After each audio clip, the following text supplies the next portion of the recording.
Okay, can I call the Policies and Priorities Committee meeting to order for Tuesday, November 14th?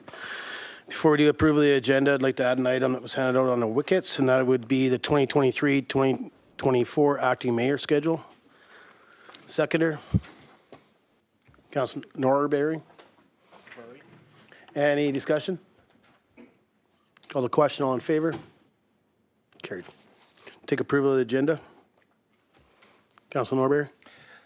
That all items in the November 14th, 2023 Policies and Priorities Committee meeting agenda be approved as amended. Seconder, Councilor Noxana. All in favor? Carried. Adoption of the minutes for October 10th, 2023 Policies and Priorities Committee meeting minutes. Recommendation, please. Councilor Dussault. That the October 10th, 2023 Policies and Priorities Committee meeting minutes be adopted as presented. Seconder, Councillor Hoffman. Any errors or omissions? All in favor? Carried. Any business arising from the minutes, Council?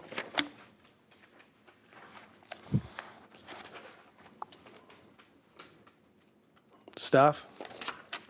None, Your Worship.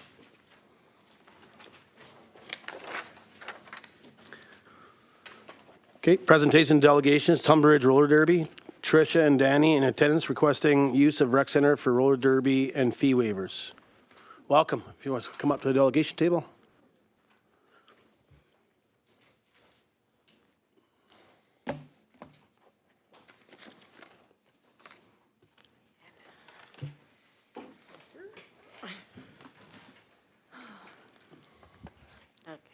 If you can just pull that mic down and we can speak into the mic, it'd be great. Okay. Hello, I am Dani, and this is Trisha. We are representing Tumbler Ridge Roller Derby Association. What is roller derby? Roller derby is a full contact sport on roller skates, originating in 1930s and peaking in the 1980s. There's a bank track and a flat track. There are no operating bank tracks in Canada, however, opportunities are in the States. The flat track roller derby is what we are interested in. We are interested in playing a competitive, ever-growing sport, and we are here to discuss this game. The game is played with utmost sportsmanship and respect of the sport for each other and for ourselves. In the sport, 5 skaters start on the jammer line on a flat surface in an oval-shaped track. 2 whistles start the jam. Skaters take off on the track and try to pass each other or block one another. Roller derby is a body-positive sport, meaning everyone and everybody can participate. If you're interested in watching what modern roller derby looks like now, I recommend going on YouTube and looking up WFTDA. Why we are here? To request support starting a roller derby league in Tumbler Ridge. Requesting, not sure if that's right. Requesting financial support and a space in the community center to host practices, bouts. A bout is a game that is hosted in the local area where teams from all over Canada will come and play. And tournaments. We would like to present an appealing community opportunity to bring a new sport to the youth and adults. Future financial opportunities for the district when we are hosting events. What we are asking for, rental space in the community center, room 4 or 5 in the fall, winter, spring months. When available, and the costs of renting the space covered for the year of 2024, as the season may run it will run all year round. In addition, we would request to use the arena when the ice is out.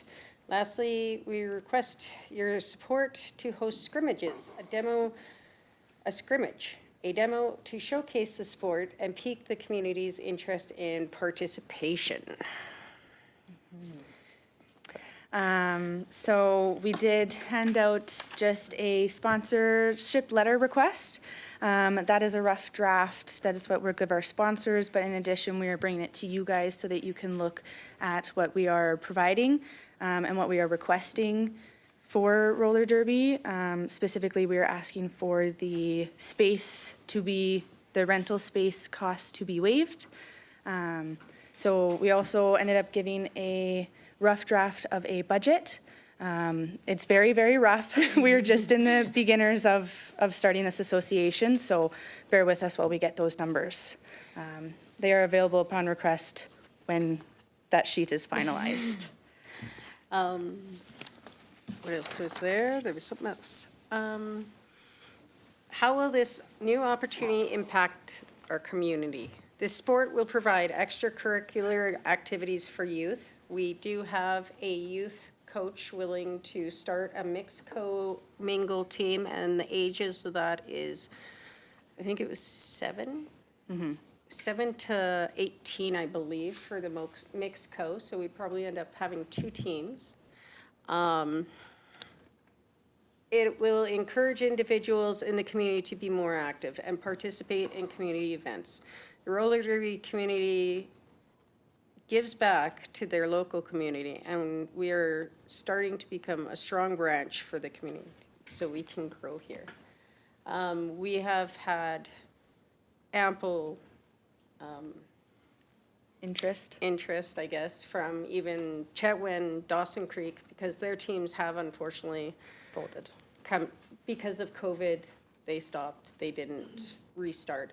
We've got ladies willing to come from Fort St. John because Fort St. John, unfortunately, due to lack of area to practice, they're temporarily closed as well. So we would love to show a lot of support around the area. What else do we have? We did also have on here a demo for our roller skates and how they would affect the floor. Unfortunately, we can't play that video today. I did bring skates for a demo just to show the appropriate safety equipment that will help protect the floor. We do have, many of the teams have provided write-ups if you guys also need something like that for the flooring and damage is done. A lot of the teams say that soccer or floor hockey actually does more damage to the wood floors in the rooms 4 and 5.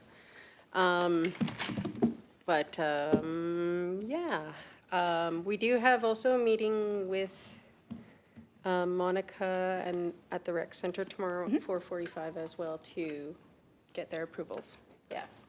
find out what we would be able to figure out. So these are the appropriate roller derby skates. Key thing is that these toe stops are white. They are not black or pink because those will damage floor and create scuff marks. These ones do not. As well, if there's any concern about scuff marks with the wheels or anything like that, all the wheels have a non-stick, non-scuff on them. And if there is ever some scuff marks, some teams have informed us that there's different washes that they do on the floors or also tennis balls.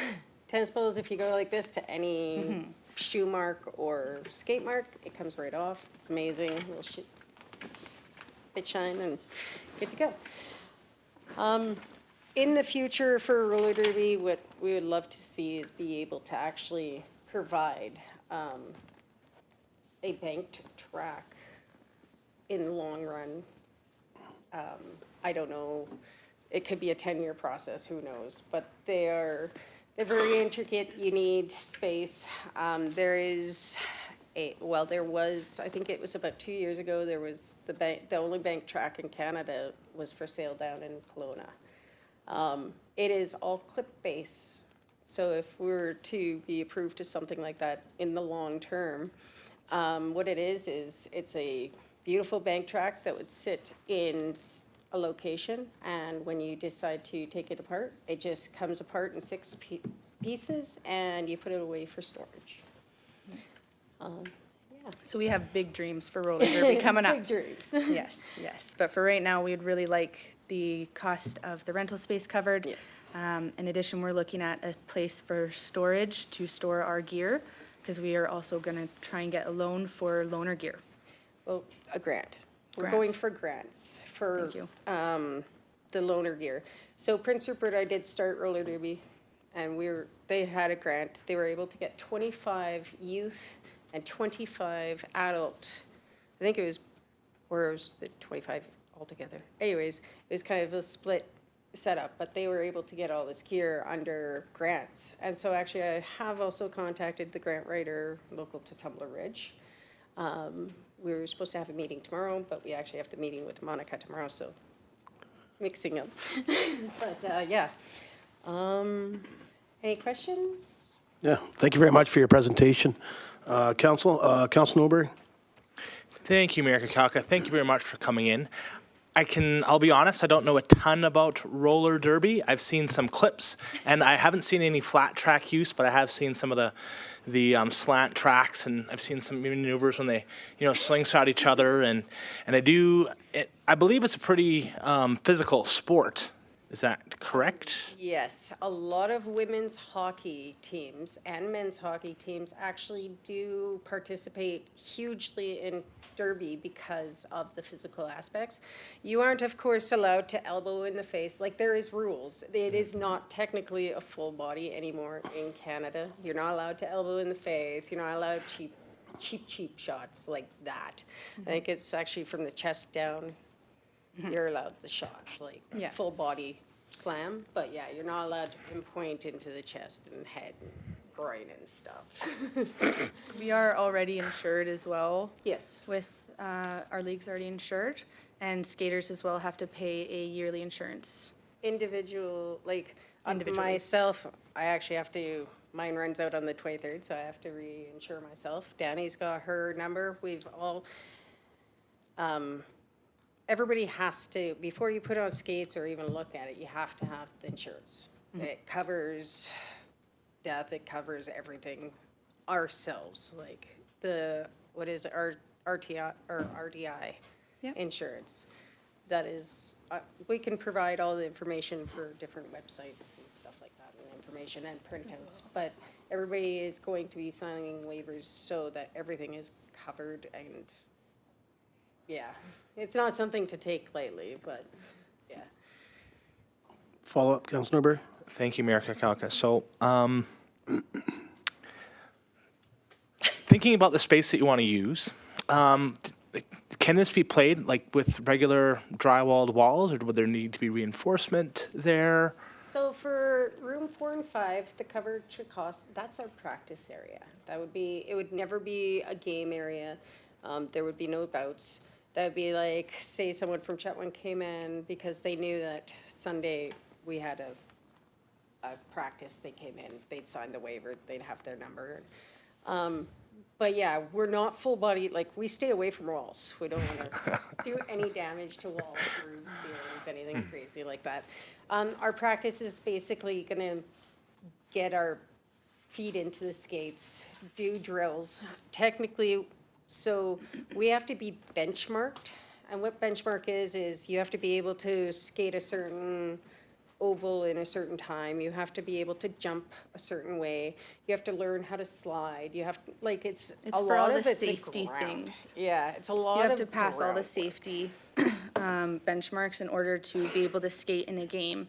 Our skaters will not be in full contact until they have reached those benchmarks. Yeah. I will be coaching the adult team, and we have made a curriculum for that already. In addition, there is a track that we will tape out on the floor prior to. That is the only points where contact will be made.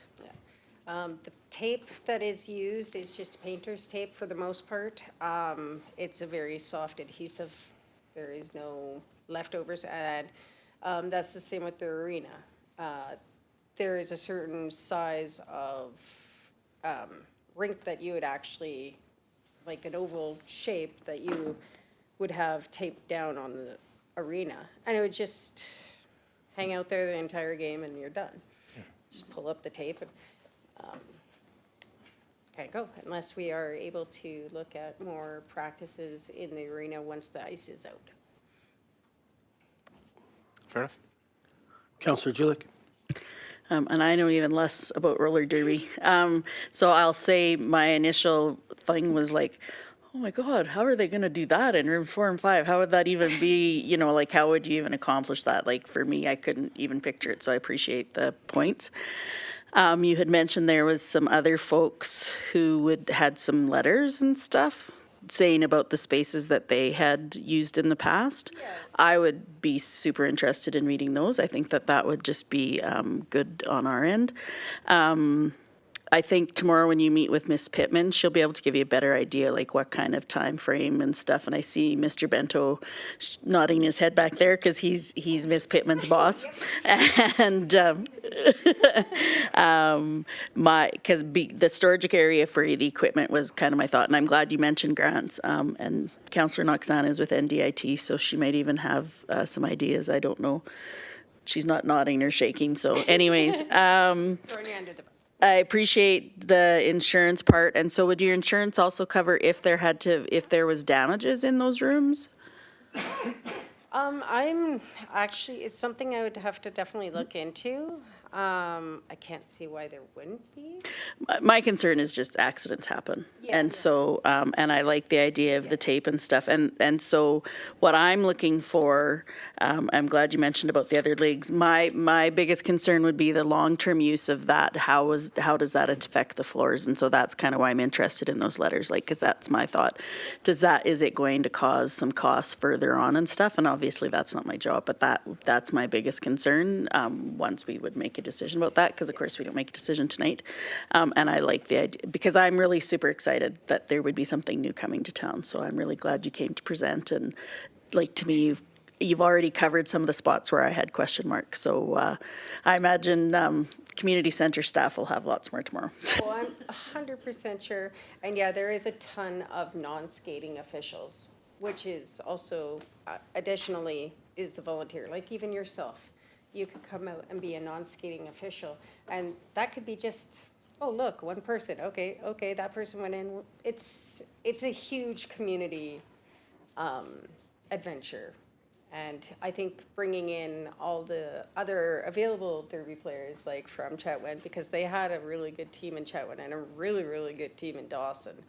So having those ladies help us out will be huge. But definitely, we can get the long-term possible effects. I do know, like, I'm not sure how you guys do your waxing on the floors, but like North Coast Nightmares in Terrace, they've been using the two same facilities for, I would say, 10 years. It's coming pretty close to 10 years they've been in. So I will definitely get them to send long-term to myself and Dani, and we'll figure it out for you, and we can send that off. And we'll get you the insurance policy regarding damages to the facility. Yeah, we don't use big heavy weights or anything, but yeah, stuff happens. Follow up, Councillor Julik. I would say if you want to just get that information to Mr. Bento and Miss Pittman, that's probably your best bet. That would be awesome. I appreciate it. Yeah, and if you get the information, just apply it to the intern CO. For sure. That's where it would go. Yep. Sounds good. Councillor Dussault and then Councillor Hoffman. I just want to thank you ladies for coming in and presenting this. This is pretty exciting stuff. I will admit I was a big watcher of roller derby in the 80s. I was always there. I can't remember her name, but there was one player I was always cheering her on. She was the bad one. Skinny Minnie Miller. You pretty much, most of my questions have been answered, especially with the insurance. That was a huge thing for me, is like, how is the insurance going to be covered on that? To hear that you have other people that are interested in this from Chetwynd, Dawson, Fort St. John, seems like you've already got a really good plan in the works, and I look forward to hearing what you come back with and how we're going to move forward with this. So good luck. Thank you. Councillor Hoffman. Thank you, Mayor. I'm more just putting aside the 10-year plan of purpose-built facility. I could see the practice. Are you suggesting bouts just in the summertime when the ice is out? As soon as the ice is out, we can host, like, even if our league is not ready to play, like if we're not benchmarked, if we're not practiced, we can host Chetwynd and Dawson and Fort St. John for a weekend as soon as we be allowed to. Okay, so that's generally the idea then, is Yeah. just when there's time available at the rink for the time being is the only place you'd be able to have a bout as it stands right now. Yeah, as it stands right now, yes. We haven't approached really anywhere else. Like, I do know people, there has been practices in gymnasiums, so that if, things went south and rec center wasn't our spot, then we can move to other locations around. SD 59 becomes your next point of contact? Okay. Okay, I just recalling that there was a considerable space requirement for a bout, and I just don't know how many spots in town there would be that would accommodate you outside of the arena. No, fair enough. Yeah, the bouts themselves, yes. The rec center would be a huge bonus and ability to host something, especially if you're bringing people from out of town. We could probably host something in a gymnasium. It just wouldn't be as fun, that's for sure. No, the ideal location would be the Yeah, rec center yeah. when the ice For is si- taken out. Yeah, for the size-wise. Yeah. If we did do them in a gymnasium, there would be no spectators. And Yeah. yeah. Okay, thank you. No, that's it.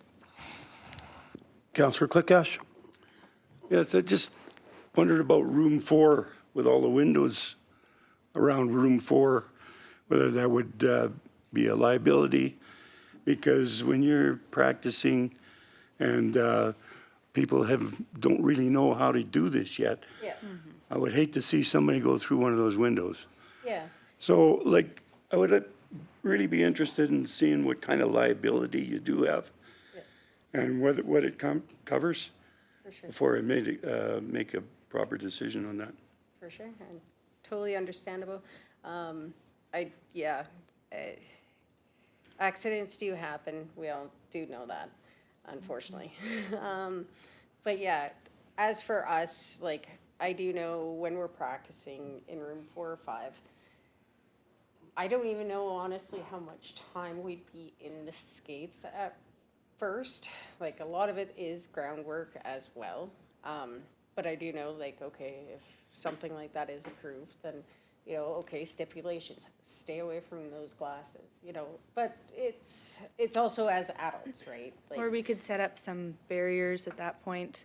We'd Yeah. take a look at different Different things. environmental things that we can do to change that and make it more safe. yeah, but yes, we will definitely provide, I will look into physical insurance for the building itself, like if we were to smash into the window or accidentally fall and kick a wall or something like that.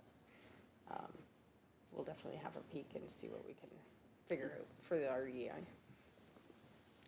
Thank you. All good. Councillor Noxana? Thank you. And thanks for coming in. It's always interesting to hear about new opportunities for the district.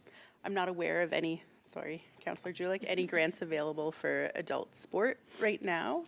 My daughter's in figure skating, so I know there's some available for youth sport.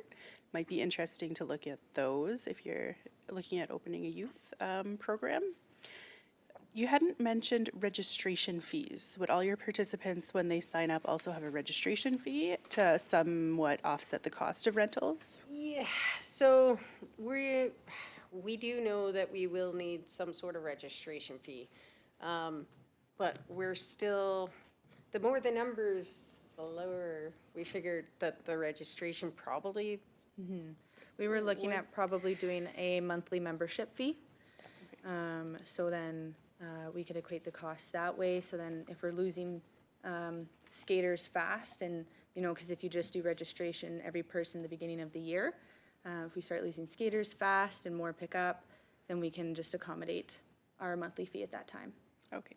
Yeah, we have not figured out what it is yet. So. Okay. yeah.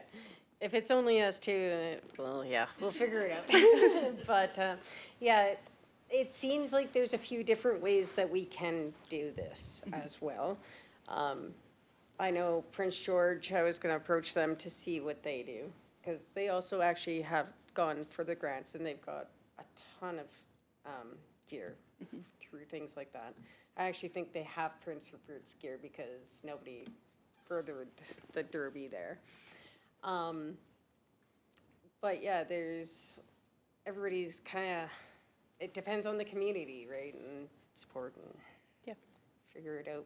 we can definitely provide and look, and I'll do some emailing tonight and see if I could provide more information on how we are going to be able to approach it and see the numbers and kind of go from there. Thank you. Councilor Norbury?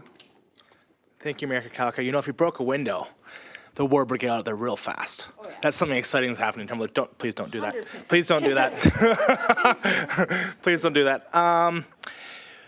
Do you foresee you potentially being a part of like a provincial or a countrywide league? Are there leagues? Actually, yes. It is pretty funny. I think Canada just went, what did you go for? Hold on. She actually just went to Rollicon. Yep, RollerCon in Las Vegas. It is an international sport. There are international opportunities. The league for the Canadian youth just went to France just this last year, and they went and played a tournament there for a few days. There is also in BC, there's Team Alberta. I'm not sure if there's Team BC anymore, but there is a Northern BC team that as well has just started. It's a really great opportunity for us, especially they practice a lot in Terrace, Smithers, etc. And so that's another great opportunity for youth and adults. That's going to be something definitely like going forward would be also travel. Like, you know, we'll be hosting bouts, but Prince George, I know they have an amazing use of the facility. And I'm trying to think of someone else. I think, well, Grand Prairie as well. yeah, Grand Prairie's been pretty big too, and Fort St. John was large as well. So it's going to be interesting to see what happens with them, with everything going on as well. But yeah, the coach that we have in mind is already, I've been sending her a bunch of training and travel ideas and places that juniors can also go as well. It's not just going to be the adults. The youth are huge in roller derby. Yeah, they love that sport. Yeah.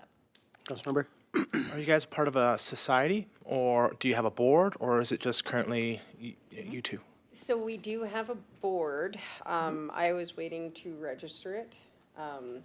There is myself, Dani, Drea, and Autumn Bennett for our secretary. Cass? No. Sorry, I can't remember her name. I can't either. You know her name. There's another person. There is. I don't have the information in front of me. But yes, we will be, because, so like I've been wanting to get roller derby going for a year-ish. And so with life and everything, I just haven't been able to proceed. And it just keeps getting in the way. But now Dani's here to kick my butt and get this rolling. And yeah. So we do have a self-appointed board right now. Once everything starts going, we get lots of members. It'll be a voted board. Yeah. Great, that's great to hear, because I know when you're trying to look for funding opportunities or you're looking for support, like a lot of organizations are looking for that board structure, because that's, the mechanics of how, you allocate those types of things. Like for myself, I really like seeing persons such as yourself coming with an idea, and you are willing to take this on and grow it within our community. And I applaud you for doing this. It's not easy to start from nowhere and know what to do. And I really wish you guys success. And yeah, I'd love to come out and see you guys play. I think it's fun. Thank you. Thanks. All right, well, thank you very much for your delegation. I have a few points, and, I didn't want to age myself, but since Councilor Dussault has already done it, I remember roller derby when I was young. It was big. It was very big back when I was young gaffer. So I know a couple young ladies in town had traveled to Chetwynd a few years back in regards to it. So there is uptick within our own local residents. One of the parts of where are we here? Why are we here? And you say financial support and then space at community center. Are you looking just for your financial support that you're requesting would be just the usage of the rooms? Yeah. If something was to come up in the future, maybe we will come back and approach council again for something. I'm not sure. Do like a sponsorship. I'm not, like, we're still new, right? Yep. And so for right now, right this very second, it is a sponsorship towards utilizing room 4 or 5, whatever's available at the given time, if approved, and, yeah. Yeah, and I think, I appreciate you coming before council, 100%, give, to hear it and hear it from you folks yourselves before you, keep wheeling down the street there and meeting with staff and stuff. But I think when you meet with staff, I think that'll assist council too, because staff will come back with some ideas or that. So it'll, like, we don't make decisions on delegation. But by engaging staff already, I think what you'll see is if staff can see that it would work within their facility or something like that, we may see something come back, and if we don't, then we can ask, where is this at? But I think by you guys engaging the staff of the community center, I think that definitely helps you, so they can see if it would fit within the community center, whether it's room 4 and 5, in regards to the ice rink in the non-ice usage season and such like that. When you have them on board and looking at it, I think it's great. I also think it's great that you're not just looking, you didn't come in looking for adults. Hey, the adults, we're looking for somewhere to play and stuff like that. You're engaging the youth and our children in the community as well as part of this, and I think that's the huge part. It gives children and youth that maybe don't want to skate for hockey or figure skating or that another avenue to get engaged, whether, roller derby, but, it's physical, it's mental, it's all of it. And then there's that bond, right? There can be that bond when you have that kind of a team. So I think, I think you guys are on the right venture for sure.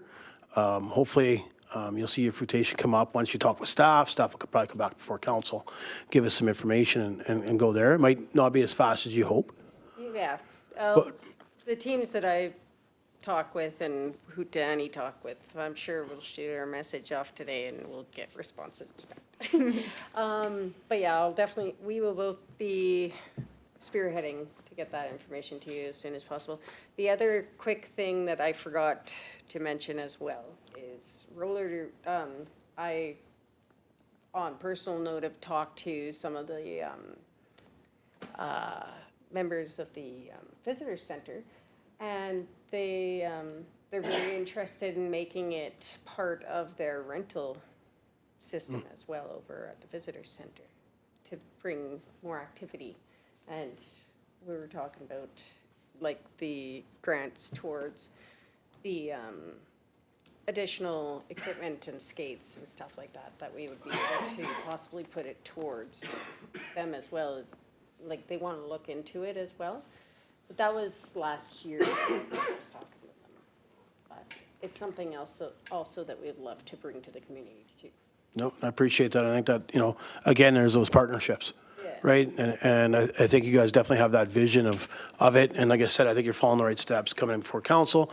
Obviously engaging staff to get their feel and flavor of it, and obviously they're to support that too and help you through it. So I think you're doing a great job there, and I think you'll see it once you get talking with staff and staff starts their engagement processes. I think that's where we'll get it from is from staff. If you do end up coming up with any more information, if you can just pass it on to Ms. Torval, and she'll get it back into council in an email or whatever. And obviously, I know for sure the district has certain criteria that you will have to meet, and that will be insurance. I know that for anything we do. So, but staff will be able to help you through that process, right? Grant-wise, if you need a letter of support or something like that, please reach out to Ms. Torval. I'm pretty sure council looks like the flavors. We would probably help try to support some grants if we need to with you for your organization and that. And Councillor Noxana is here, and like, again, it was already mentioned, maybe, when she's out there and hears something, she'll be able to reach out as well. So I want to thank you both for your delegation and wish you all the best in bringing this to our community. I think it'd be a great asset. And thank you for having us as well. Awesome.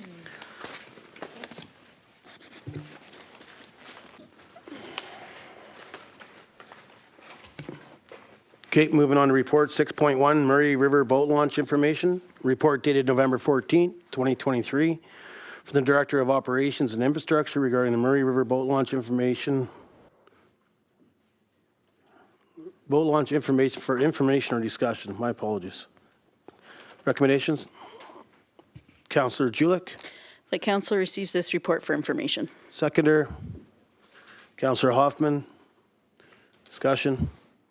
All in favor? Carried. Inspection of equipment, report dated November 14th, 2023, from the Director of Community Services and Facilities regarding inspections of equipment for information. Recommendation. Councillor Dussault, That council receives the report for information. seconder. Councillor Noxana, all in favor? Carried. Options for expanding the gym, report dated November 14th, 2023, from the Director of Community Services and Facilities regarding options for expanding the gym for information or discussion. Council's wishes.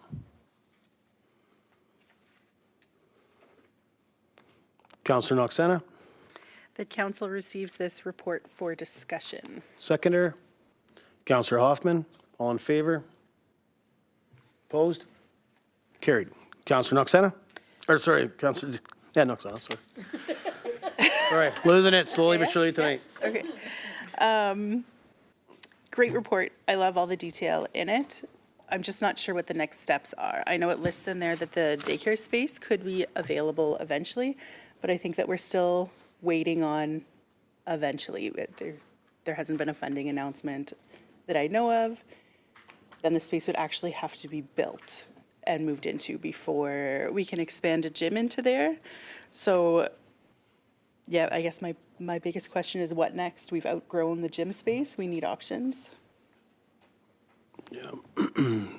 Ms. Torval, I know there's other options available there. It talks about buildings and building new building and stuff like that. But there's also talk about still looking at putting it in the courts, but Ms. Torval? Thank you, Council. I'll ask Mr. Bento to speak to that. They were working on this and looked at other options.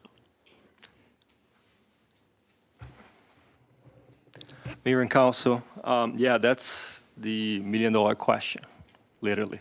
Like, where are we gonna, yeah, if we had an opportunity to have a new building or a new space, that would be the ideal. I understand there's some talks about daycare, but that's just talks to see if they're gonna move out or not. So we can wait on that to see if they're gonna move out or not. So if they do, that will be a great place to extend the gym, right? But at this point, I mean, we don't have much information about a new building. Councillor Julik? So I think what I took away from the report the most is that the gym, like Councillor Noxana said, we've outgrown the gym.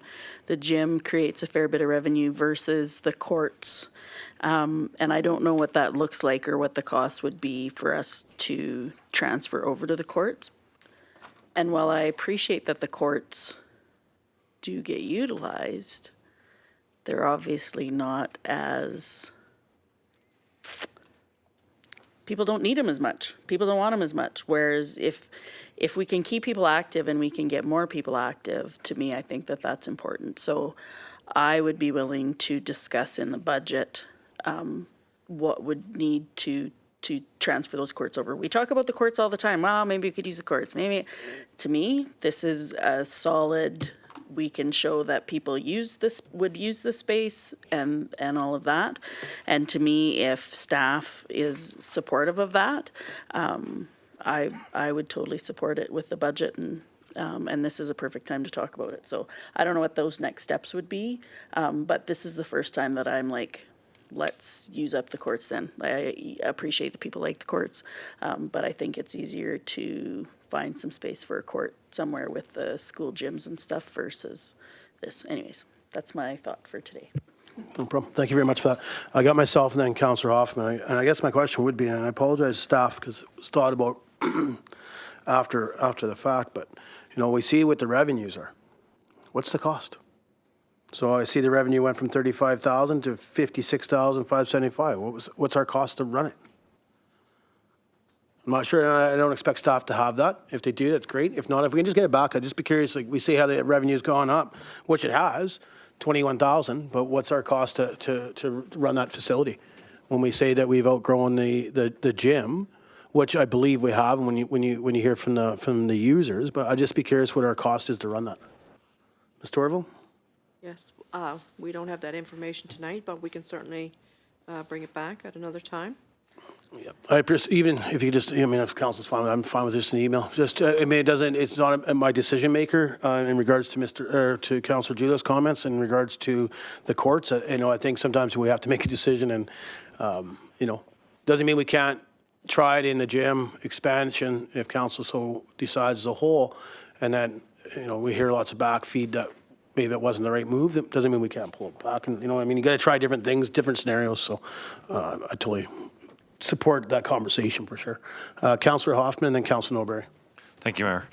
I'm on the same vein here that when you look at the revenues for the courts, there seems to be some hope, I guess, that the revenues could be expanded with various programs. I mean, I've played all three of them, the volleyball, racquetball, and squash, and I'd be willing to play again, but I just don't see the bodies are there. Like, you could do a ladder on the wall, you could do just a list of people willing to play, and I just don't see that drive or interest. We could have high school students make it part of curriculum or something, perhaps with the school for utilization, but even if I saw 10 times growth in the next year, you're still talking about a fraction of the revenue compared to a weight room. Now, that doesn't mean I'm prepared to spend a whole lot of money on reorganizing, but at least utilizing the space or maybe removing the existing doorways to the courts to widen the space or something, a more temporary measure. I just have trouble not justifying that compared to just the minimal use of these. I mean, these games are not popular anymore. 1980s is when I recall they had their heydays, and they've been fading ever since. That said, I mean, if there is a plan, I'm more than willing to give it some time. If staff feels that they can develop this area and get bodies back in, I'll be there along with the rest. But I costs notwithstanding, which is a big notwithstanding, I think the space there could definitely be better utilized. So that's what I'd like to see next is what's a proposal for what we will do in 3 months or 6 months or whatever from now, because I just don't see the courts generating the revenue that they needed to justify keeping. Thank you. Okay. Councillor Norbury, then Councillor Julik. Thank you, Mayor Kakalka. It definitely seems like pickleball is the current hot team sport these days. Just since we're having discussions about what we could be doing, I know in the warmer months or the milder months, we could, what's the thoughts about expanding, the gym into the outside, right? Like it's not uncommon for there to be outside gyms. Like look at Venice Beach, yeah. But, then we can shift them, we can take that equipment and shift them into, an unused part of the courts. That's an opportunity. But I think it is important, like, we're at a decision point now. If we expand, we're going to eliminate the possibility of there ever being a commercial gym in Tumbler Ridge. I mean, the chance of that happening, very small.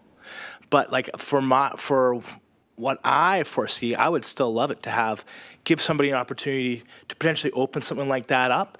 But if we get too big too fast, we would stifle any opportunity there. So just some things to think about. I mean, I don't know if, nobody's done it yet.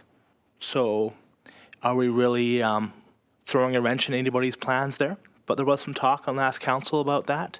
And I know that there were some people that were interested in opening up a gym, and they cited that our gym was a hindrance. But we need to have something, right? Like we can't just have nothing because if we did, it would go away and never come back. So just some ideas. Venice Beach, outdoor gym. There we go. Councillor Julik? My question would be are there bugs in Venice Beach? As I like SWAT between reps. I just wanted to, not to say that you don't have a point there. My thought is if we let our economic development office know that we are totally happy to give over the gym stuff to a business, I think that is us saying that we're still open for business if somebody had had an interest in there. That's just where I would go in my head to address that point. The other thing I would just like to say in regards to looking at our costs for running the gym, I think that we have to really remember that we send out a lot of VIP passes. So while the costs are going to be there, we also have to remember the benefit of why those VIP passes go out. So whether our costs are high or not, they are not going to capture the true reality of it all, for lack of better term, because the costs are going to be the costs, but there's going to be way more users that are not attached to revenue per se. So if you look at what our revenue here is, this is revenue based on people actually out and paying, not the people who are getting VIP passes. So I think that that's something to remember because we give out a lot of those as well. So I guess that's why for me, I'm still looking forward to expanding that, whether the courts just become the place for all the treadmills and then the gym equipment. I have no idea where we're running lean so far as needing more space. Like, I don't know if it's in the lifting, if it's in the cardio or what it is, but I know that's not my job. So anyways, those are my final points on all of this, probably.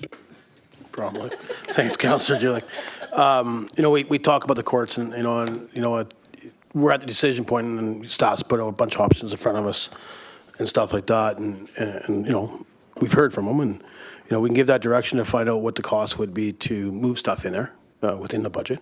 So we know what that, again, I don't want to say what equipment needs to be moved over. Let them come forward with a report on what they're moving, what they would move over, what the cost would be to in our budget and make that decision. So to me, I think that's what we're looking for.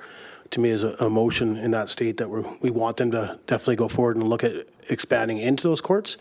And there was concern raised, like how much usage. Now we're seeing a bit of an increase in the courts and stuff. And we also have a school partnership with our high school and that for usage of the facility, so they can use ours, we can use theirs. I think it's pickleball. I could be wrong. I've not played it myself, but I'm pretty sure I've seen it played in gyms. Maybe I'm wrong. No, I'm not saying our gym, but sorry? I think they play it in room 4 and 5. Okay, so. Okay, so when we talk about the courts there, whether it's badminton or racquetball or whatever they're using for, I'm not sure that's the only thing those courts are being used for. That I'm unaware of. I guess, Ms. Torval, is there other things that the courts are being used for that council may be not aware of? Aware of, I will double check with Mr. Bento. Mayor and council, yes, so the courts are also being rented for birthday parties and other stuff. And we also have fitness classes there. So. Okay, thank you for that. Sorry. Councillor Julich? You were talking about a motion. Are you looking for a motion tonight then? Yeah, I think then we give it, to me, we're giving clear direction on what we want to see moving forward. I would like to make a motion that we request staff to come back with a budget to expand the gym into the existing courts and any additional equipment needed. Okay, seconder? Councillor Clickash? I'm just going to make sure staff has captured that. Ms. Torval? Thank you. Ms. Curry? That we request staff to come back with a budget to expand the gym into the existing courts and any additional equipment needed. Good with me. Thank you. Discussion, Councillor Hoffman. Oh. Thank you, Mayor. I had a different question, but I'll leave that for after now. But on this point, I would, just to be clear, if it was be in the confines of the motion, I would like fairly detailed, like what the cost would be to remove one of the separating walls to create the space included. I would like to know what one versus both would be or what the plans would be. I think given the space there, and especially if there's other revenues, which is what originally I was going to bring up, that maybe we leave one of the two courts alone because there's also birthday revenue and whatever else that there is going on there. So I don't know how staff would take the current motion on the level of detail, but for this one, I would like a relatively high level of detail. Thank you. Okay. Councillor Norbury? Thank you, Mayor Kakaka. Councillor Hoffman did a good job of bringing my concerns. I support the motion as it stands. I'd just like to have an idea, like if people are wanting what they're wanting. I know my personal use is kind of all over the place, but like I would just like to see what we'd plan to put in there. Like if we would take, for example, if we take all of the cardio equipment and move them over there and add, a new elliptical, new whatever, right? Just sort of outline what the plans would be. But yeah, as it stands, I fully support the motion. Thank you. And I believe it's pretty much outlined in that motion. I'm not going to say it's the in-depth or what you're asking for, but I think by mentioning that, I think it's being captured. We can do an amendment to make sure, but I mean, I guess, to be honest, I think when staff, we put a motion out there and then we add a few things to it. It's still within that motion, and I'm pretty sure they'll capture that. Councillor Julik? Yeah, and I think having this discussion here, I think it is showing staff that we're looking for a little bit more detail, like even in option 1, option 2. Me putting the motion out there is acknowledging that I have absolutely no idea what it entails, nor do I want to be the one who looks after it. But absolutely that when we're having this discussion, I think that totally gives them the message that we're looking for different options and we're relying on their expertise to to get the stuff out there. Because I agree with Councillor Norbury and Mayor Kakauka, it's about, like, I don't know where the machines are, where we're running into too much usage. Like, if people are waiting for treadmills or are they waiting for the leg press? I have no idea. Yeah, and I fully agree. And I mean, like, staff put an amazing report in front of us with many options, but just they weren't sure where to go. They're throwing them out there. The daycare, do we wait to possibly have a hearing and hear about a grant and they're going to move out? We don't know if they'll be able to move out because they still may need that spaces for other ages of children. Stuff like that. There's other talk further down about other locations and stuff like that, or a standalone building and stuff like that, which to me, when we get into that, I think it's different. But I think, staff put it all out there. I think council put a motion forward that, we're looking for that more detailed on one option now. Maybe two different, one option A, option B, but, to me, council's given that clear direction. So, any more discussion? Okay, call the question. All in favor? Carried. Anything else in regards to the expanding of the gym? Okay, going to move on to the Community Center Youth Survey. Report dated November 14th, 2023 from the Director of Community Services and Facilities regarding Community Center Youth Survey for information or discussion. Councillor Dussault. That council receives this report for discussion. Seconder. Councillor Noxana. All in favor? Opposed? Motion carries. Councillor Dussault. First, I'd like to say thank you, Mr. Bento and staff, for bringing this report forward. It was very detailed. I really appreciated that. And sorry, I lost my train of thought there. I'll let somebody else step in for a second, sorry. No, don't be sorry. Councillor Julik. I would say as well, I actually was pretty impressed with that you managed to get 63 kids to respond. I appreciate the age breakdown, and I'm not surprised that it's the 13-year-olds that were the biggest ones. I might be a little surprised that the 16-year-olds were the second biggest. But I think you got a really good cross-section here, which I thought was pretty cool. And all the ideas and stuff I also thought were really, really cool. And so from what I understand, when we discussed a little bit of this in our strategic planning, the next steps for staff were to analyze this and to come back to us with the results after they've been analyzed, like to break it down, because there's so much information here. But I think you guys have got a really good start, and I really appreciate the level of information in here, and I'm glad that I don't have to analyze it. Thanks, Ken. Councillor Noxana. Thank you. Also really appreciate the report because I love data, so it's very exciting for me. A couple points that I had was youth are asking for things that I believe are already offered, things like drop-in sports. I think that there's a paint night for youth happening. I saw something on social media about. I know drama is going on right now with Erin and the Arts Club. I'm just wondering if maybe then we need to add, like if these are happening and youth are looking for them, do we need to advertise these better? And how would we go about that? Do we, like posters in schools, social media, posters around town? Maybe we need to capture something there? Yeah, I think you've hit it. And I don't get me wrong, I think the community center and the community as a whole does, the best job possible, I believe, in getting information out there. Not everybody's dialogue to social media or on the website. But is there different engagement we can do when it comes to, when we see the survey results in regards to the youth survey? There, like you mentioned, there's quite a few of the top number items that they mention is they're being done within the community, or they were done, they've just been put on hold. I mean, say COVID or whatever it may be, like movie night and stuff like that. Is there a better way of engaging that and making sure it gets out there?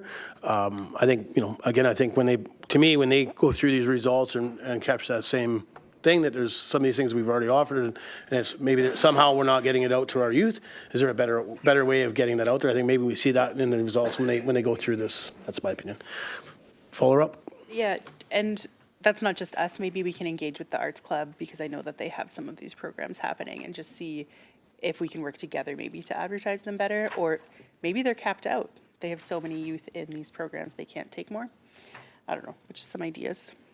Yeah, agree with you. Councillor Noberry? Thank you, Mayor Kakalka. I was thinking the exact same thing as what Councillor Noxana pointed out. Like, isn't there already more of it?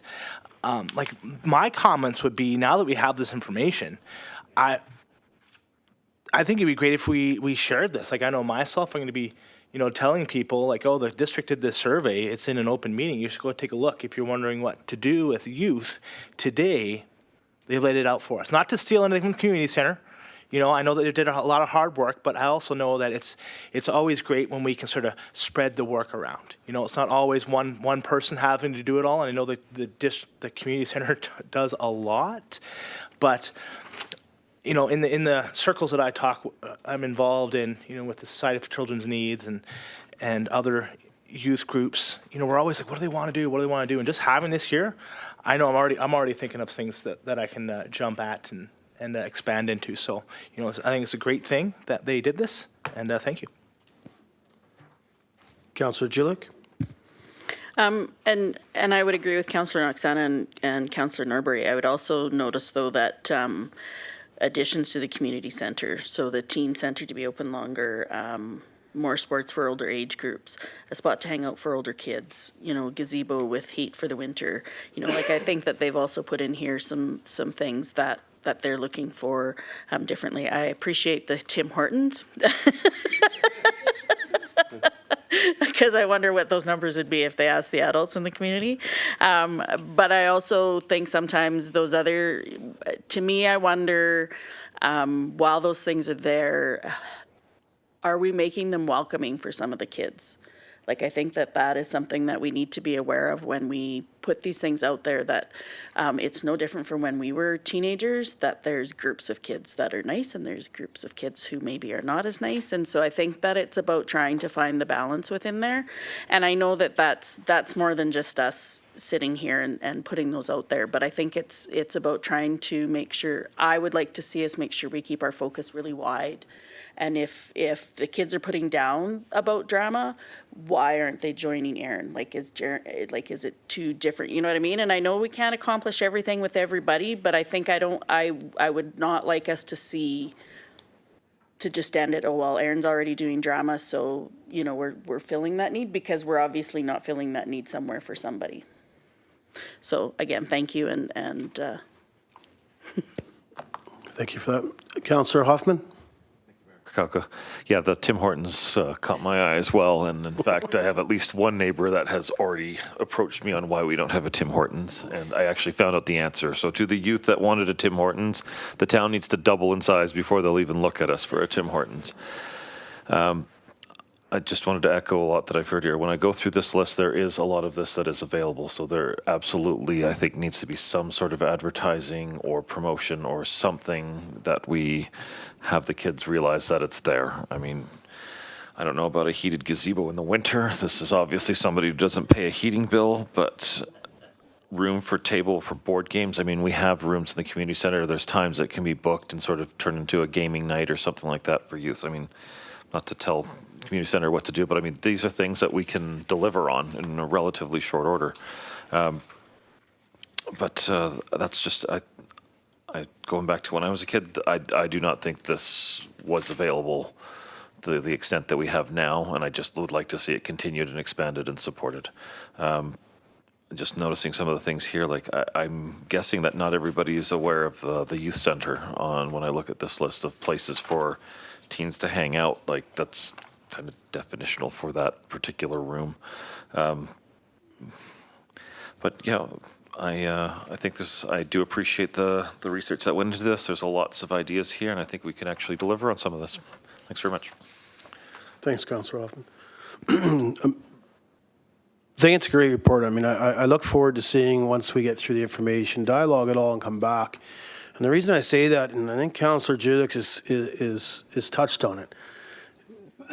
Drama is offered, youth center is offered. There's lots this is offered, but is it offered for all individuals? So is there, people putting down youth center longer hours? Is it because they don't feel like they can go to the youth center?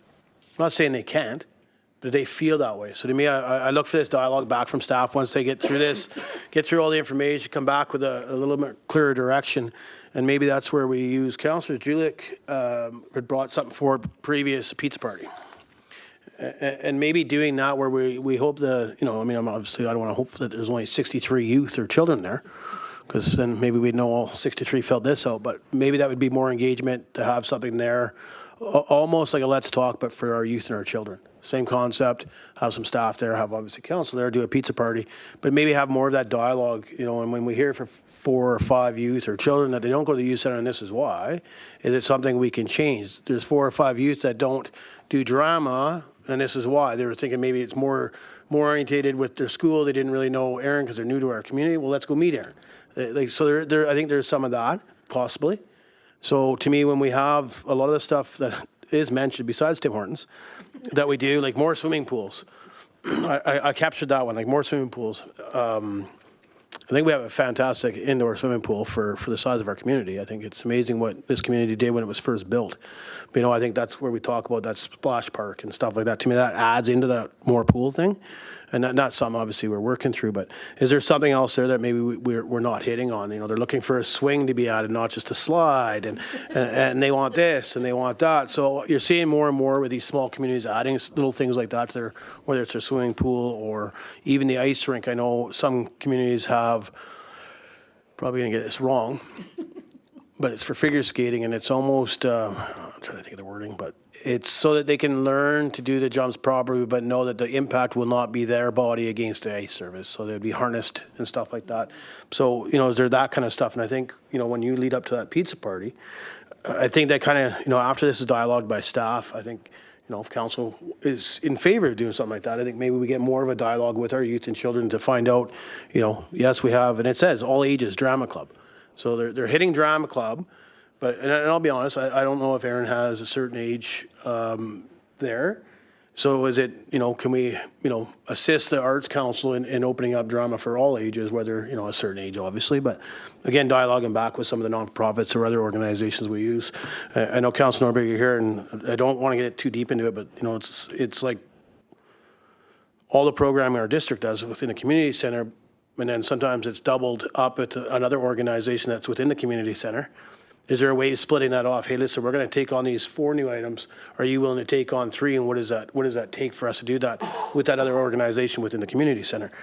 I almost had to say the word, but that's why I feared another way around it. So my apologies to you to isolate you, but I think that helps us too once this is dialogued by staff. But I think staff, by sending it out, obviously you're just taking the information, put it here. So it's the 63 youth and children that had filled it out that definitely assisted getting the information from us. But I want to thank staff for that part of it and look forward to it being broken down a little bit more, get rid of the duplicates and then have that list. And I think, Councilor Julik, like your idea of the pizza party, I keep mentioning it because I think it's actually a good idea. At first I didn't, I'm like, I don't know about that, but I think that's where the one-on-one engagements happen with council and stuff that we can bring back to each other. So any more discussion in regards to the youth survey? Okay. Moving on to Monkman RV Park Winter Patron Use Report dated November 14th, 2023. from the facilities manager regarding Monkman RV Park winter patron use for information or discussion. Councillor Julik. That council receives report for discussion. Seconder. Councillor Dussault.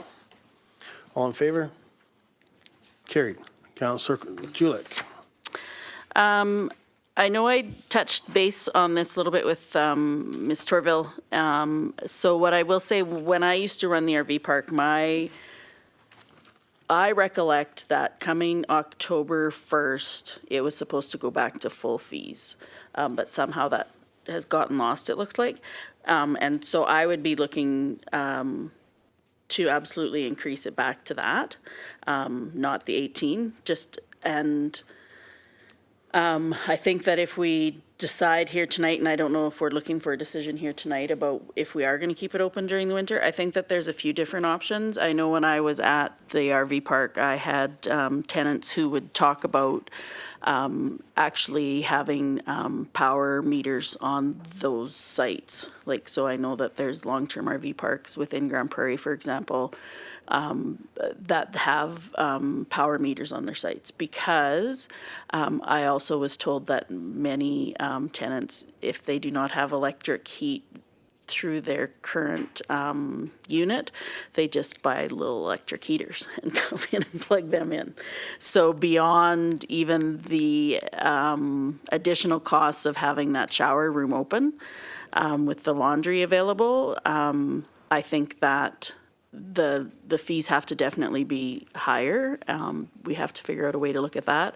And I would also say, while we're looking at the fees, if that's what we're doing here, that if we're going to increase the fees at the lines, which has been brought to our attention, and that's later on in the agenda, I believe, we would need to look at increasing the fees, I think, at the RV park, because I think the RV park is fully serviced. And while it's not maybe as attractive of a place to stay, it's still fully serviced, full service, water, sewer, power. So I think that there's more to just this discussion than winter use. Councillor Noxena. Thank you. I see the RV park right now as an essential service. It needs to stay open for the winter. There's 7 people currently living there, and we all know that our rental market is extremely tight. So how can we best accommodate these people? They're staying there for a reason. They need somewhere to stay. My biggest concern would be, what is the backup plan for a warming shelter for these people in the event of a huge cold snap? Do we have a backup plan? And what is it? And is it verbalized to these people? Like, once it hits minus 30 or your unit freezes up, you can go to the fire hall or the rooms 4 or whatever. So I know the district has, by policy, procedures. I don't want to say that it's policy, it could be wrong. But we have it for the community. So it's not just isolated for one area of the community, it is for the whole community. So if we have power outage or whatever and we hit a certain temp, then the warming shelter, obviously we have generators, the warming shelter is opened. And I believe, I'll be honest with you, I believe it's community center. Even for the cooling center, community center. So, follow up. And I understand, I think we talked about a policy before, but I see these 7 people this winter as some of the most vulnerable in our community because they are staying in a camper. So just making sure that we have given them that policy, that they know that there's options should something go wrong. And whether we charge more for power, like Councillor Julik said, don't care, just see it as an essential service that has to stay open. Councillor Norbury. Thank you, Mayor Kukalka. That's some good comments that Councillor Noxena had regarding, this service and a different way to look at it, because, maybe these people are just having challenges finding homes, or, they want to be part of a community, but they can't. My thought comes down to how much we're going to charge them, right? Like, ultimately, we do things a lot, at a cost to us, but how much is that cost, right? Like, I do see we have, how much we have to put out to maintain it, to keep it open, to clear the snow. But I'd sort of like to see those numbers and how much will it cost us per year to keep this open. Then we can kind of judge our rates on that. I mean, just add it all up, divide it, and go from there. And I mean, as I said before, like, we do a lot of things at a subsidy. So I think that's, sometimes the cost of being a municipality. But it's hard to say what we should charge until we kind of know that. Okay, Councillor Dussault and then Councillor Hoffman. Oh, sorry. Thank you, Mayor. Thank you. I agree with what every councillor is saying here about increasing the fees, using it as another place for housing as well, which I think is very important. The only questions that I would have regarding that is if we don't have a full-time attendant down there through the winter, the liability does fall upon the district. And that means our employees here within Town Hall are also going to have to do the bookings, and all of that. So question one would be, would our staff have the time to do that? And would we be paying out the $5 million liability? Paying it out in what do you mean? The insurance, for the insurance? Like, would we pay for it? Yes. We insure it already. Okay. The organization, I'll go to staff on your first question, but the organization has to have that liability to protect us. We already have that liability. Okay, thank you. I wasn't clear on that. No, don't be sorry. you. Ms. Torval, just in regards to the first question, there is staff time for booking and stuff like The that. was staff brought up. time for booking, thank you, council. Well, staff is currently looking after that now when the park closes in September. And I appreciate your comments tonight. The intention of this report was to garner whether council wished to, for the park to remain open during the winter months. And then once we got that direction, then we were going to go into the fees and charges aspect of it, because we are working on the fees and charges for the 3 campgrounds that we currently have. And without knowing if we needed to include winter rates for the Monkman RV Park, then we weren't able to proceed with what we were working on. So, and I thank you for that. Thank you. Councillor Hoffman, then myself. Thank you, Mayor. So I actually want to open by thanking Councillor Noxana for the point she brought up, because I was, for liability reasons, very much leaning to wanting to close it for the winter. But I think essential service is a good way to classify this, and it led me to yet other conclusions. So one thing that I would like to see on the next round is actually a cost for winterizing. 12 units may not be enough this year, or 12 spots may not be enough.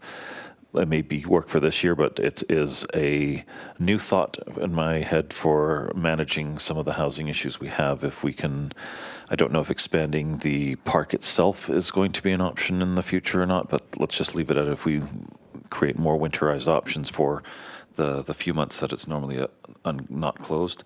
The other thought that I wanted to bring up is there some sort of waiver that we currently request of people that are staying in the winter? Like, do they acknowledge the fact that there is nobody there and that they're not having the same level of service because of it? And just to echo Councillor Norbury, I think all the costs need to be recovered in whatever the new fees are. Kind of just want to put my hand on the nightly long stay and tents and overflow and say, okay, regardless of what it was before, what are realistically our costs now? Because as much as I'd like to make these available for people that need them, I don't think it's fair that the city subsidizes them. And yeah, I think that's it. So just before you go on, I want to get to your question because I don't want to forget about it and I want to make sure staff's captured your question. Ms. Torval? Did you Yes. capture the question? The question, yes, is to get interested in the cost to winterize the more sites for winter. There was another one as well. Is there yes, thank you. Oh, sorry, the waiver. Yeah. Waiver. No, there isn't a waiver that anyone signs. Have we looked into that with as a legal question at some point in time? To my knowledge, we have not looked Okay. into that, but it is something that we could look into, to see. Now that we know that we want to be open, remain open during the winter months, we can certainly take those things into consideration and research those things out. Thank you, ma'am. All right. Good? Okay. I got myself and then Councillor Julik and then Councillor Norbury. I guess my thing is, I think, yeah, it's got to be looked at in regards to keeping on, which I think staff's already captured. But there's a couple of different options in my thoughts, and I guess it's up to council. But when I read through the report, we paid for, we have 12 winter stalls that have been built and winterized for the sites for winter space. And then in return, we're keeping a shower and laundry facility also open, heated, snow cleared around it, cleaned out, looked like approximately twice a week. To me, if it's a self-contained unit, which usually are the ones that are out there in the wintertime, then maybe we don't have to have that facility available in regards to, because they have it within all their units. When most people use those units, in my opinion, they're all complete. They have their own shower facilities and all that. I'm not going to say they have laundry, but there's other places that offer up laundry, because the concern we ran into previously in regards to when we built that is other people within the community that do not have laundry facilities within their house or such wanted to be able to go out to the Monkman RV park to do their laundry. Because again, that's their taxation dollars built it. There was people that would go and pay a certain amount of nights so they could use laundry because it's cheap. So I think council needs to have that discussion too, because that could offset the increased cost for the nightly stay for the winter. Because to me, we're paying staff to clean the facility. It looked like to me in the report a couple times a week, depending on how many campers were out there throughout the winter. And then obviously we're heating it and checking on it to make sure whether it's clean, it's water's running, it's got the right temp. Because I read in there that sometimes they blow the lines out to shut it down. So that might be another option, that we make it well known that that facility will not have use for showers or laundry, that there's other options within the community for laundry.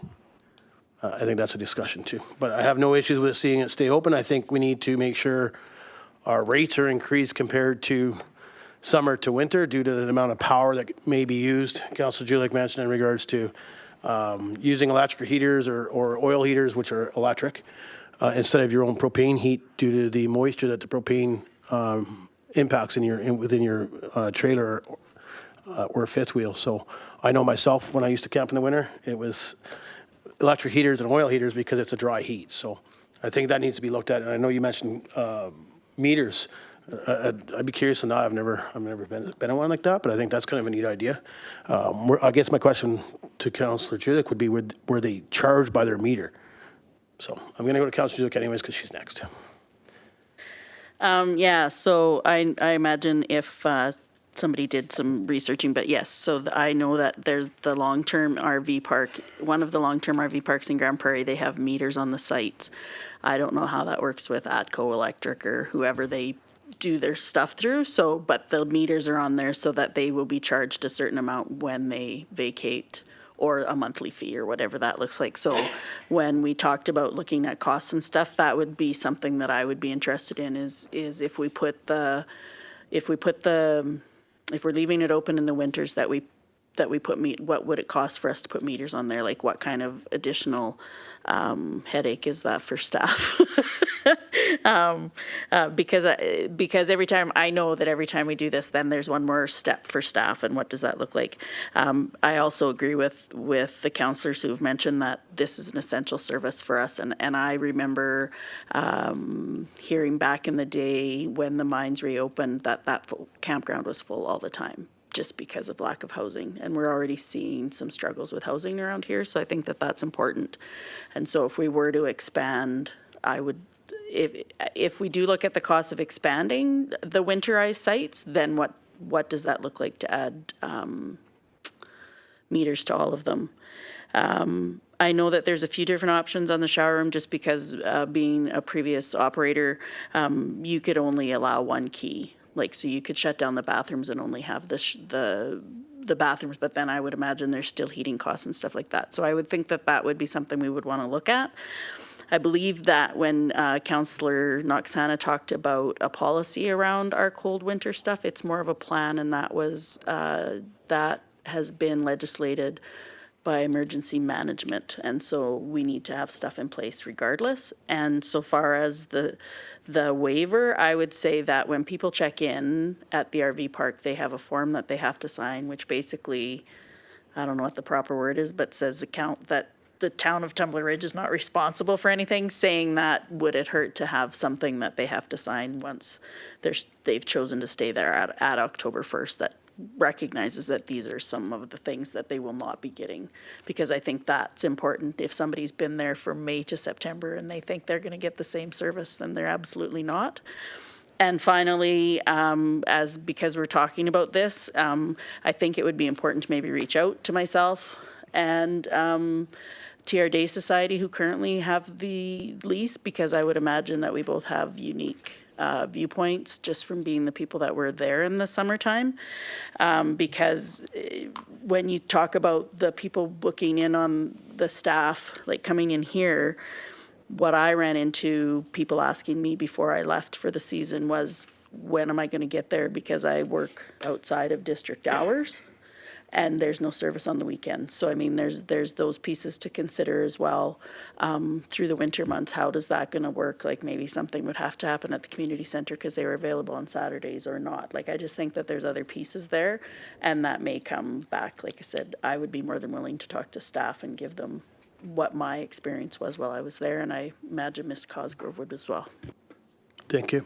Councilor Norbury? Thank you, Mayor Kakalka. My comments previously were about costs.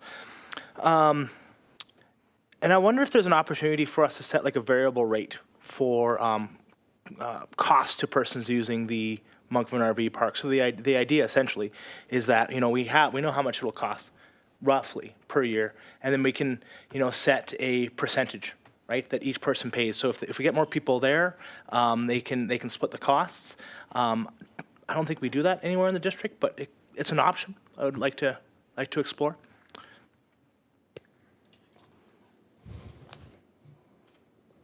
Councilor Julie? Honestly, at this point, what I would say is that you might have a 40-foot fifth wheel out there versus a 20-foot holiday trailer, and the cost would be substantially different because it's the heating that's going to be the cost. The water is not as big a deal, but there's heat tapes on the water and the sewer. So while I appreciate the idea, I just think that the units are going to be so vastly different. To take 10 units and split it 10 ways, I think you would get some pretty hard pushback. So before I go to Councilor Norbury, I'm thinking, like, obviously staff put this in front of me, which I was well aware of it, just to see if council was interested in looking at Monkman RV Park being left open for the winter months. So I put out a date, and whether that's the date they use, that's up to them, but October 1st to May 1st. Staff was just looking for direction to start looking into the cost, the increase for fees. Is there other options out there? And the guy threw that option out there. I mean, it doesn't mean it's going to happen. I mean, staff would bring it back and say, by shutting down this is what the municipality saves $300 a month for not heating it, but we lose $50 in laundry usage. Whatever it may be, I think staff has some of that information, but they were just looking for that direction from council to make sure that it was something that council thought was a benefit, to make sure it's open for people that will come to our community, whether they can't find rentals, or that is their preferred living accommodation. So some of it is not based on they can't find rentals or other accommodation, it's their preferred living that they prefer.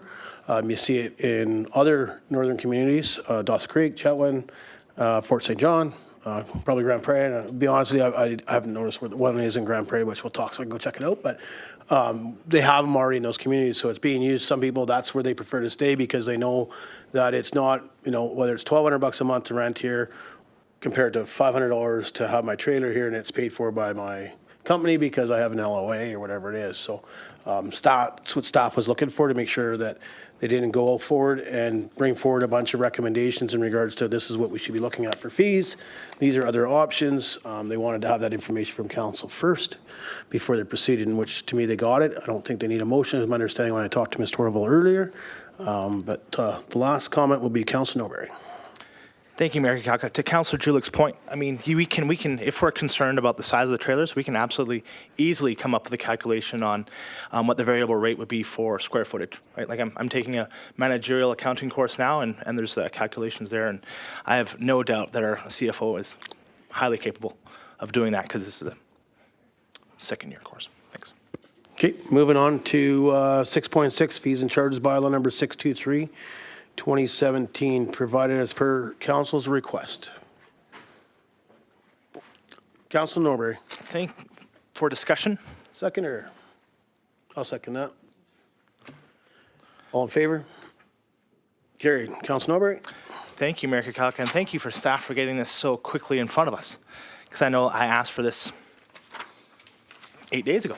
So great to see. So, you know, the reason why I'm glad this is in front of us is because we had the Lions delegation come in and ask for our consideration on raising their rates, and I would absolutely like to do that. So I'd like to make a motion for us to increase the Lions campground regular nightly fee from $19.05 to $30. So before I get a second, Council Norbury, I think instead of, I think what we do, and I'll be honest and forward with you, you make a motion, I'll get it second in a minute if you so wish. I think what we should be doing is maybe, you know, I've heard from some councils saying we should go through the whole thing, like not us, but say to staff, we want to see an increase or have a look at the whole thing, bring us back, maybe suggested increases. But to me, what I was thinking from council side, and I have no problem leaving your motion on the floor, but just picking some of the areas that you would like to see them look into. So, you know, camping fees are one of them because there's three campgrounds that the district has involvement in, whether it be the Lions, the Monkman, and the golf course. So to me, we're looking at campgrounds are one of the things we'd like to see staff work on and bring back recommendations or some information on, some options. Here's option A, here's option B. If that's okay with council, and Council Norbury, you put the first motion, so I'd ask you. Council Norbury? No, that makes sense. I mean, we do have some time before they're open again, so I don't think it's unreasonable to suggest that we look at our fees and charges for RV park, the campgrounds. So, yep, I will think of a motion and write it down. And thanks. I'm just going to ask Ms. Torrell before I go to Councillor Julik. So we could end up with multiple motions and such. My thoughts here, and I mean, up to council too, but my thoughts here, like I have a couple areas that are specific that I think staff should look at. I went through it, detailed it. Campground was one of them that Council Norbury had already brought forward. Are we going to be looking for motions for every item that we want you to look at? I know Councillor Julik and I talked sidebar earlier before the meeting started, and she thought, is staff going to go look through all this? My understanding from talking with you, yes, staff is going to do their job and go through some of the ones that, whether it's photocopying or whatever, are we at the right rate? Well, we should be, whether it's 10 cents or 15 cents, because that's what the new average is due to, it's 2023 now and 2024 coming. Is that what we're looking for? Or are you going to be looking for motions on every item? Ms. Torvald? Thank you, Mayor, and through council. No, we're not looking for motions on every item per se with regards to what we're going to be charging. And I appreciate Councillor Norbury's motion. However, we're going to do our homework on this as well, our meaning staff, and we're going to look and see what the rates are. It may be that we will come back with a recommendation to charge even more at the campgrounds than what is being what was suggested in the delegation the other night. So those are some of the things that we're going to be looking at, and if council would like, if there are certain areas there that council feels that the fees should be increased, then just, point out those areas, those items, and then we'll go and do our homework, do our research, and come back with some numbers for staff. Councilor Norbury? Thank you, Mayor Kakarko. So without making a motion, campground and RV parks is something I'm very interested in knowing, because I think it's a good point. I mean, in the region, maybe we're low, maybe we're high. But yeah, that's one area I'd like us to investigate. Thanks. Councillor Julik. Thank you. And for me, when I was looking at this, I feel like there's so much information here. And as it's a bylaw, I think it's just time for staff to be able to give their 2 cents as well, as to say, like, okay, we're only charging this for photocopying. Well, do you know how big of a hassle it is for that? Like, so for me, I think line by each department to be able to reflect on that. Like, so I see we don't, there's a lot of stuff we don't charge for. Like maybe that's not feasible anymore. Maybe it's a bigger pain in the butt to have nonprofits not get charged. I'm not saying that's where we're going, and I should be more careful when I say stuff like that, but I just see that there's a lot of stuff in here. Maybe we don't have a Santa suit rental anymore. You know what I mean? And do we need to have that laid down? Or maybe we don't want to do the Santa suit thing anymore. I'm just, because I looked down and that's what I saw. Basically, the bottom line for me is I would really love staff to be able, from every department, to say, this is really not a great thing for me. I don't like doing it. It's a big hassle, so I think we should charge double that, because then maybe somebody will think twice. If we charge double, woohoo, we get paid more.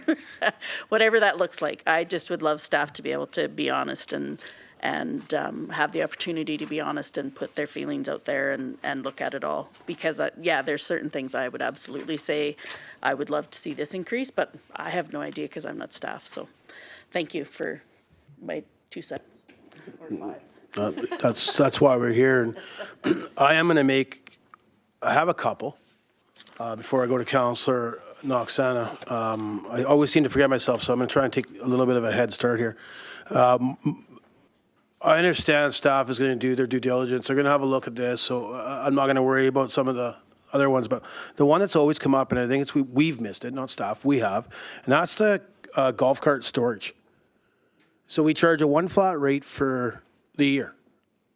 To me, I'd like to, if staff can look into it, maybe we're correct. Maybe staff's got the right number there, and that's good on you. But looking at, golf season ends the end of September, don't get me wrong, I think people were still golfing last week down there, which is great to see. But to me, we should have a winter rate. We heat the building and everything else throughout the whole winter. There's a huge cost, I would think, to the district.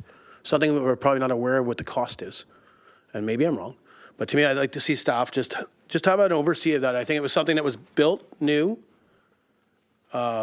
well received by the golfing community to have somewhere to be able to store your cart and be able to drive down, jump in your cart, and hit the course. But when we set the rates, I don't think we realized of the overrun cost come wintertime for storage. So I'd just like to have a look at that. And when I want to be careful when I talk about that, because to me, I understand how the list works, and I don't want. So if I do not have a spot down there, so I'm going to be very open about it. I do not have one, but I'm going to use me as an example, because I do not have a cart storage spot down there. But if I pay for a spot from May 1st to September 30th, but I don't want to leave mine in the wintertime. I don't lose my spot, because I know how it works.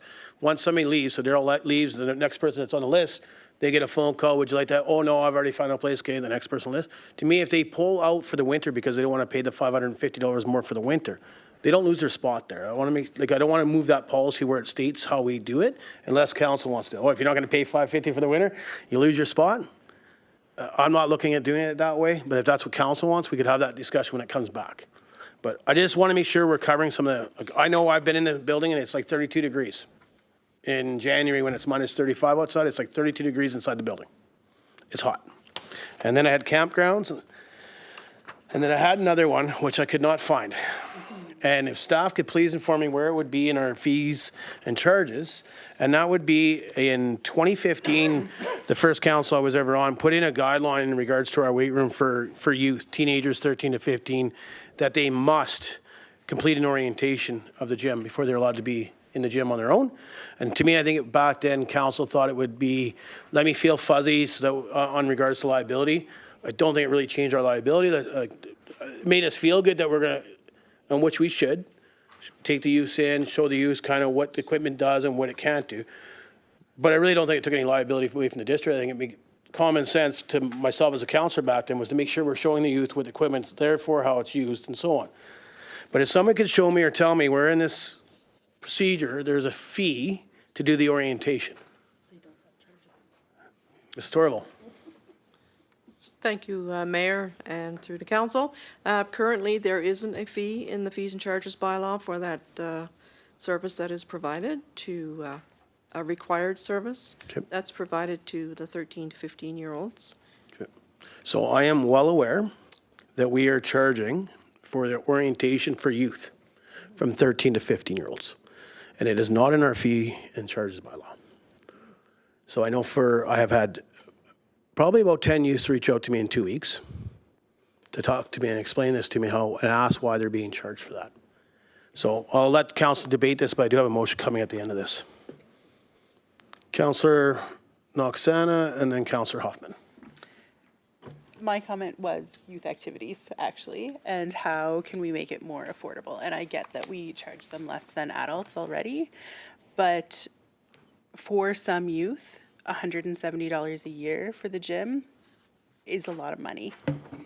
So if there's a way that we can look at that to make it more feasible for our youth, great.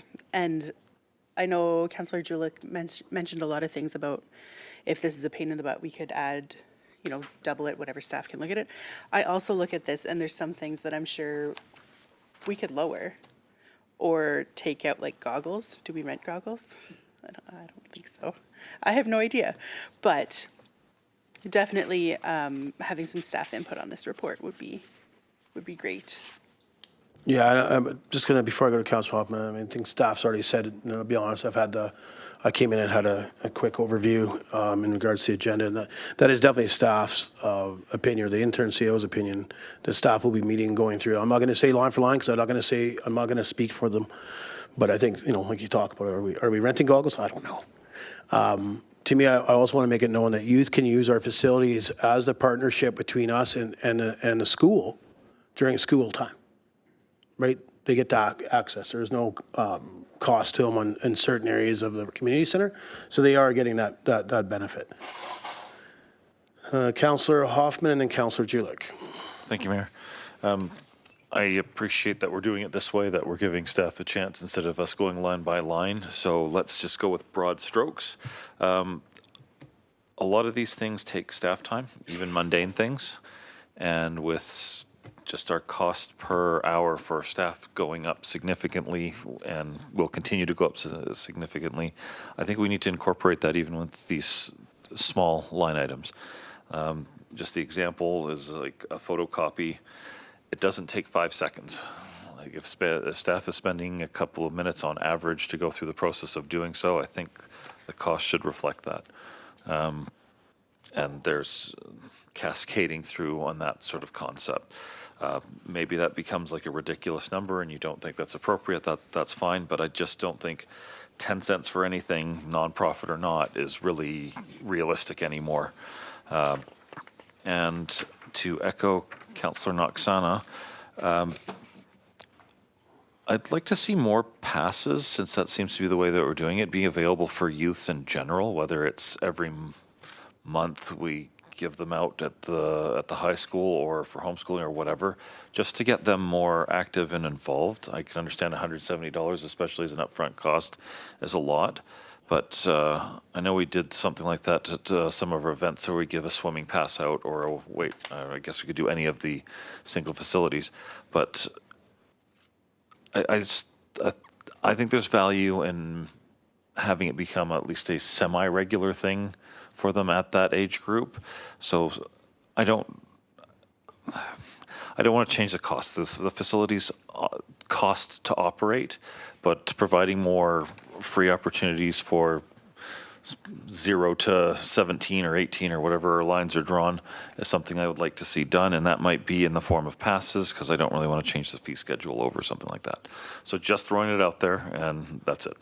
Yeah, and Councillor Hoffman, I think you hit it, and I know, I'm well aware of it, that certain events are handing out the passes and stuff like that, so swim passes, skating passes. I don't believe they hand out weight room. I think it just depends which child wins them. But I know that the staff's doing that, and I think, to me, I think they're doing a good job there in my thoughts. I think they need to look at structures and go from there. Councillor Julich and then Councillor Norbury. Thanks for, it's I like these kind of conversations because it opens up my brain to some other avenues. I would agree with Mayor Kakauka, the fees for that. I think that sounds like that the whole rule around the golf court stuff needs to be tightened up a bit, so people know the expectation of storing your cart there. It's only going to be at this temperature. You should take your batteries out if it's battery powered, that kind of thing. But I'm happy to leave that with staff. In regards to the training for the youth, I apologize for talking about Mayor Kukalka was. My children, I had 2 children who took the training and they were not charged for it. So something's obviously got wires crossed somewhere there, because my kids would have done the training last year, maybe the year before. And so far as the youth passes, I think that this is one of the times that we can reach out to our partners. Our schools will know which kids maybe could be using the gym and don't have access to that, or they don't have access to the funds. So I think it's about opening up that dialogue between the schools and saying, you know what, if you have somebody, and whether that is left with the administration, the principals, or the teacher, like Mr. Bertrand is currently the gym teacher, if he knows that this kid would use this. Because from what I understand, when the kids can use the weight room as part of their curriculum, it's only if they're taking gym as a course. If they aren't taking gym as a course because they've already done that semester, then maybe the next semester they would still use that but don't have the access to the pass. I think that if we put a policy out that could be done on a per case base, or a per case, whatever the proper grammar is on that. However that would work, I would be interested in looking at a policy if staff felt that could be something we could make happen. And I would also like to hear from staff what they think about, the folks that work down there in the gym. Are the kids, like our teenagers, harder to monitor? Should we, part of the other thing too, when we talked about the purpose-built facility for the gym was the 24-hour access, like what kind of hour access and stuff. Like, I think there's lots of different moving pieces to those. And so it's nice to be able to have this conversation so staff can hear kind of where, and maybe they have already thought about this stuff. And I hope that they bring forward all the stuff, not just what councillors talk about here tonight. Councillor Norbury? Thank you, Mayor Kukalka. So I was involved in some of the training orientations at the gym. I worked there for quite a number of years, and I can't say if they were charged or not. I can't recall, but it's vital to have that orientation. I remember taking adults through the gym, and they didn't know what machines were. To myself, you just get in there; it's kind of self-explanatory. But it's a big concern for people that they feel intimidated by the gym and what's in there. And if we're talking about our youth, we want to encourage them in safe practices. That they're treating the gym with respect, because, you can do a lot of damage in there. So I think it's important that we still maintain that, whether we charge or not, that's its own thing. But when it comes to gym costs, our gym is incredibly cheap. Incredibly cheap. These rates have never changed. I remember going to, I think it was Travelin' and Fitness in Vancouver and another gym in Merritt, and drop-ins are $15, $25. So us charging $3 for youth, incredibly cheap. If there's opportunities for us to subsidize some kids, I think that's a great opportunity for us. Maybe they can access the Johnny Malcolm Foundation. I know they're looking for youth sport. I would argue that weightlifting is a youth sport, powerlifting. There's some people in town that seem to like that. I can't see why. But when it comes to our gym, it's very affordable. And we have Tuesday cheap nights. So I'm not against looking into that, how we can assist those underprivileged persons. But we definitely want to have that orientation, because it gives kids, youth, an opportunity to have a good, healthy framework for their fitness moving forward. So I'd hate for us to lose that, cost or no cost. Thanks, Councilor Norbury. I think you hit it on the head there when you said, we talked about the gym, but I think we should talk about all of our facilities for costing. I think for what we offer within the community of Tumbler Ridge, I think staff has done an amazing job keeping the costs down. Wages are going up and utilities are going up, and our costs haven't been added to. And I think we need to look at it. I'm not saying to increase it, but I think you hit it when you look at other places. The cost to do a drop-in, whether it's in Merritt or Vancouver or wherever, I think we do an amazing job. And I just want to, again, go back to this cost for orientation. So I did, that was the first question I had. As soon as I received this, I actually did the agenda review. I had the question when I did the agenda review, but I waited to do my agenda review as an individual. So I know an email was sent, not going to get into who replied, who didn't reply, but it's right in the email that we do charge for youth. I plan on putting a motion for it here in a minute. But then underneath that, it says for adults wanting an orientation, there is no charge. So I think when youth reach out, I'm very happy the youth reached out to me to ask me about this. I think it's great because I think this is just a breakdown. This isn't a staff concern. I'm not against staff. I just think when council put this into play in 2015, that maybe as we changed over some stuff, they thought, oh, it's a mandatory orientation. Or, you know, if you look through some of this stuff, there is staff time in here, but it doesn't say it's for orientation, but it says for other things. So could be where they got it from. And I'm fine with that, but because I think it's very important that we do take our youth through, or adults if they want to. If you haven't done it in the gym, you want to go through it. But I believe when we do orientations, whether it's for adult or youth, that are buying either a punch pass or a membership, that we should not be charging for an orientation within our facility. So I am going to put a motion forward that when this comes back, that we do not charge youth or adults for gym orientation. Seconder. Councilor Noxana. Discussion.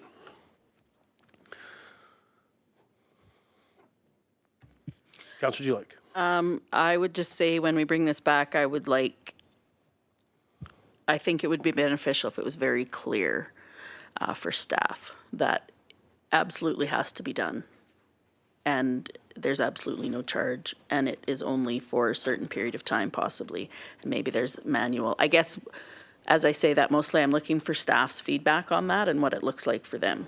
Because maybe it's a 3-hour orientation. I don't think it is, but maybe it is. And maybe adults could pay, because I don't have a problem with adults paying. For the most part, adults paying. I see where you're going with it, though.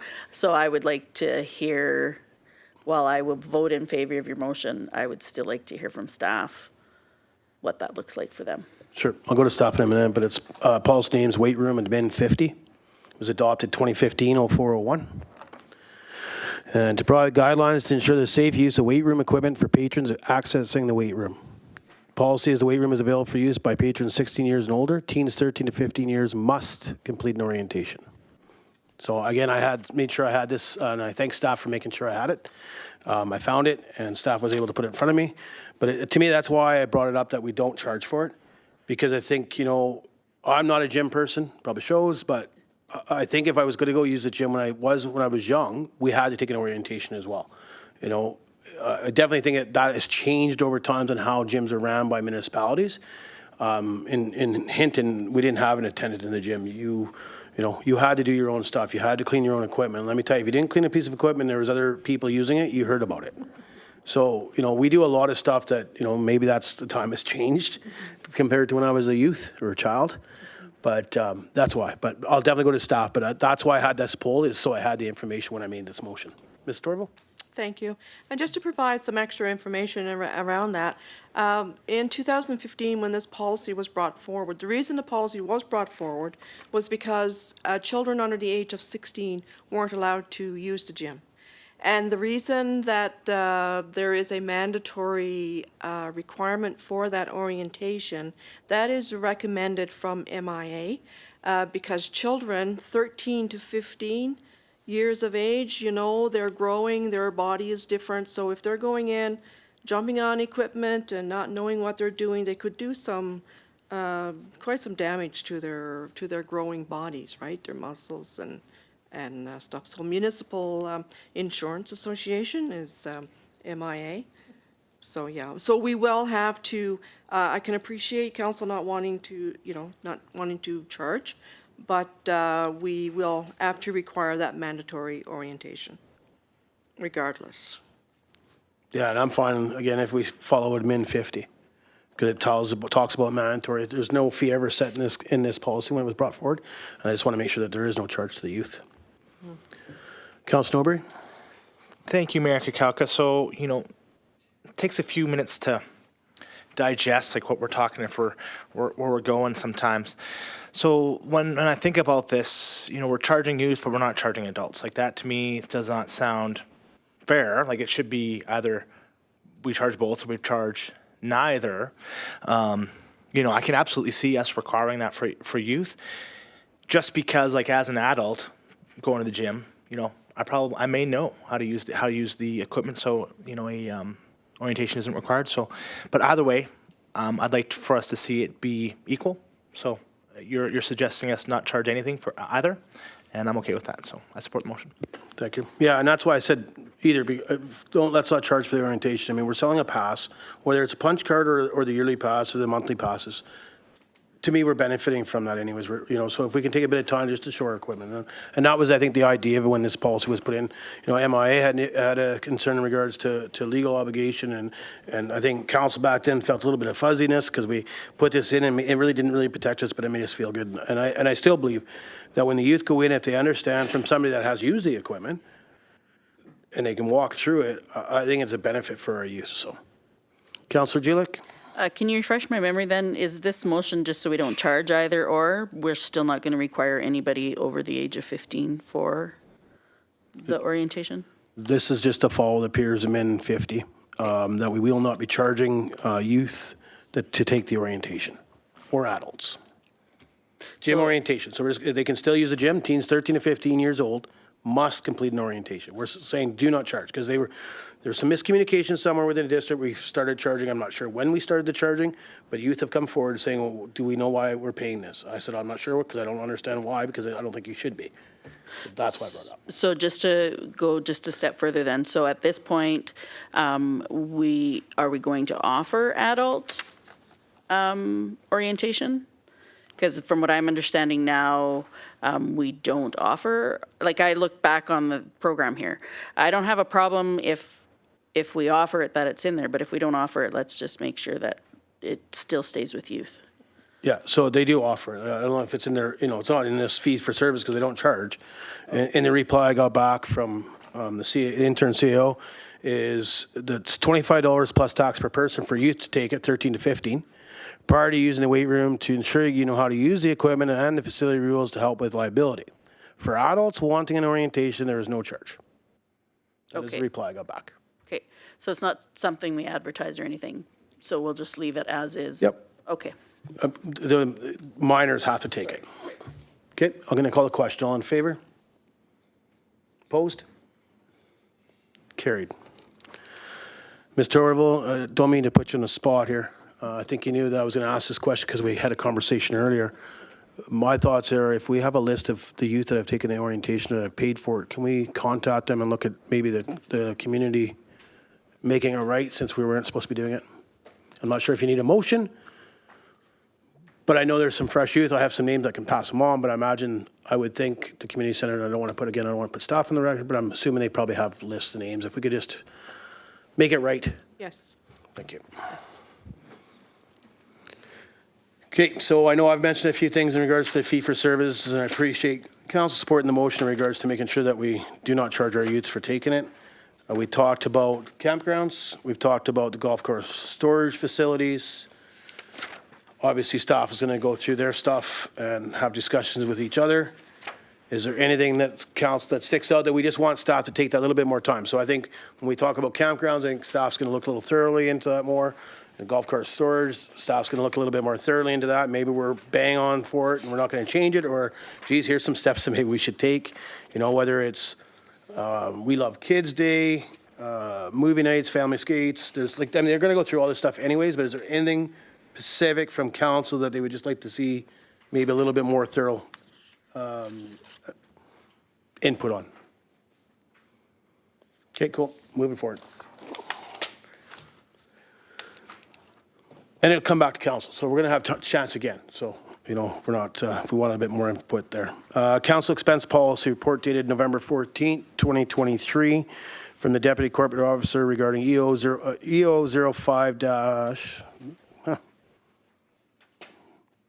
EO5-, I guess. Council expense policy for information or discussion. Councillor Jelic? That council receives the EO5 council expense policy for discussion.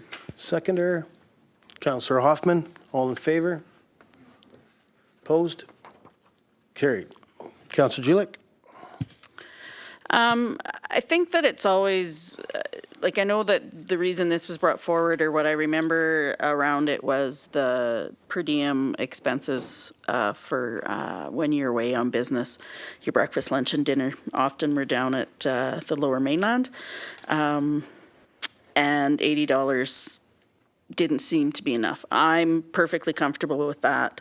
Where I'm actually uncomfortable is the daily expenses. The $100 for 4 hours or more of travel, or a half a day for 4 hours or less of travel. I think that there's oftentimes that council is doing stuff that requires time, but it doesn't include travel. So I think that, for me, I don't think that this part should be in our expenses. I feel like we need to look at our standard salaries. I would be more interested in that. I think that this is unbalanced. Or if we're going to be paying a rate for people doing stuff. Like, so for example, what I understood is that if during the weekend that Pemmican Days were happening, if a counselor went to that event, they would get paid the $100 because they were away, and they were away for more than 4 hours. That's the way I understood it. I understood that maybe some people that got missed, but that's the way I understand that to read. When I go down to Vancouver, I get paid $100 per day because I'm away from the district and I'm doing business for the district, and I get the $100 per day. I think it's uneven because I think that there's council who do things within our community for anywhere from 2 for a half day or 4 hours. So I would rather have this taken out and just be part of our regular salary. Because anyways, I've already said why I think it's uneven. I'm fine with the meals the way they are. But that's the only thing there. But I also think that there is no rate in here, nor does it say what mileage is going to be paid. So are we on par with what the federal government is? And if that's the case, should we not have that written in here for mileage? And then the other thing is the cell phone. I know that was the other thing we talked about. And then, sorry, I did bring that up because I feel like council should be allowed. And so I know, or what I'm guessing is this is again a time for conversation. And I know that we have the staff expense report as well. Yeah, so I believe the cell phone's on a different part of this. I believe there's another part of it that's on there. And then for when you talk about kilometer rates, it's just above it, above accommodations. The reimbursement should be paid as per Canada Revenue Automobile Allowance rates per kilometer. Page 46, 2.1, the very last bullet. Oh, okay, cool. So it just talks about Canada Revenue Automobile Allowance rates per kilometer. I read it like 3 times. So I understand when you talk about, and I'll come to Councillor Hoffman and Norbury here in a minute, but when you talk about the meal allowance, yeah, when I see it, and I do think, I understand it. It depends where you're at, but again, when I read through the whole policy, it states that there should be no expense taken on by the individual. So whether that's a meal or travel, cell phone, such, whatever. The other thing I understand, if you're in town, you don't get, if you're in a thing for 4 hours, you don't get anything for it. If you're there for less than 4 hours, you don't get nothing for it. If I go to Pemmican Days, if I put in for it, I get it. I didn't put in for it. Right? You have to fill out a sheet. I guess the concern I would have if we're in town, so I do a lot of stuff in town as the mayor. Today I was meetings and stuff like that. To me, that's part of my wage. I can't remember it. I don't want to know about 31,500 or something. To me, that's part of my wage. Where I see that when we talk about the per diem rate of $100 for 4 hours or more for travel, so you're away from the community, so UBCM, FCM, NCLGA, whatever it may be. To me, I think we need to look at that. It's going to come up anyways because it's in there. So I was just trying to think that, do I talk about it? But yeah, I can.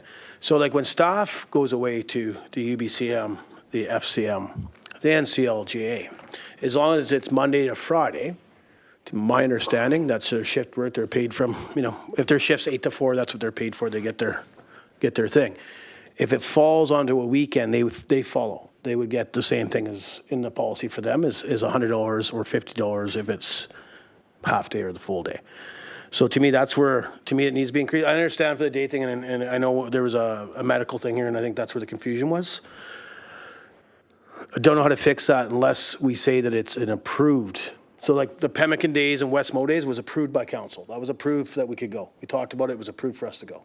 So like myself, I went to the U18 female hockey tournament in Dawson Creek. I did not ask council to approve me to travel there. I traveled there in my personal vehicle with no expense to the district, but I represented the district. I was there as a mayor of Tumbler Ridge, but I went there because I wanted to. I could have put it before council, asked for permission and put in for it. Because I wanted to go there, I thought, you know, I'm going there anyways, even if you didn't agree. So if council said, no, we're not going to approve that, I'm still going. Right, it's just my expense. So I think if you want it, we could add something there that if it's approved in-town scenario, that it is paid out. I'd have no issue with that because I understand that. We went somewhere to support Pemmican Days, so to support Soto. If councillors put in for it, they were paid for it. But yet we had individuals here that went supported on behalf of the district to the medical conference. So we wanted you guys there because we wanted to show that we support it. We have a health task force and you should be there. Then I think we just need to add that if it's approved by council, that you're paid out the same amount. But I think the amount needs to be looked at. And I know it's very tough when you're on council to say, oh, we should give ourselves something. You know, it was mentioned at the UBCM, a couple conferences I went to, they said it's always, that was one of the negative impacts is when council wants to, oh, we need to up something. But truly, sometimes you need to so that there is no overhead expense to you. You know, when I look at council and stuff like that, you take time off work, so whether you take your holidays to be able to attend UBCM, FCM, or whatever conference you may go to, you leave your business, whatever it may be, to me, you should be, I'm not saying paid equivalent, but there should be an increase there. I don't actually want to say to staff that I want to see an increase of $350 added to line one, and at the $50, if you can add $210 to that.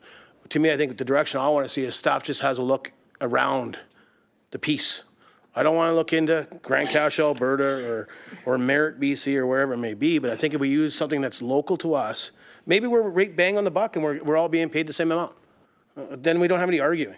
I know the PRD right off the bat pays more than we do. You know, to the electoral directors, because they have our approval to go attend the UBCM. I attend the UBCM on behalf of the municipality of Tumbler Ridge.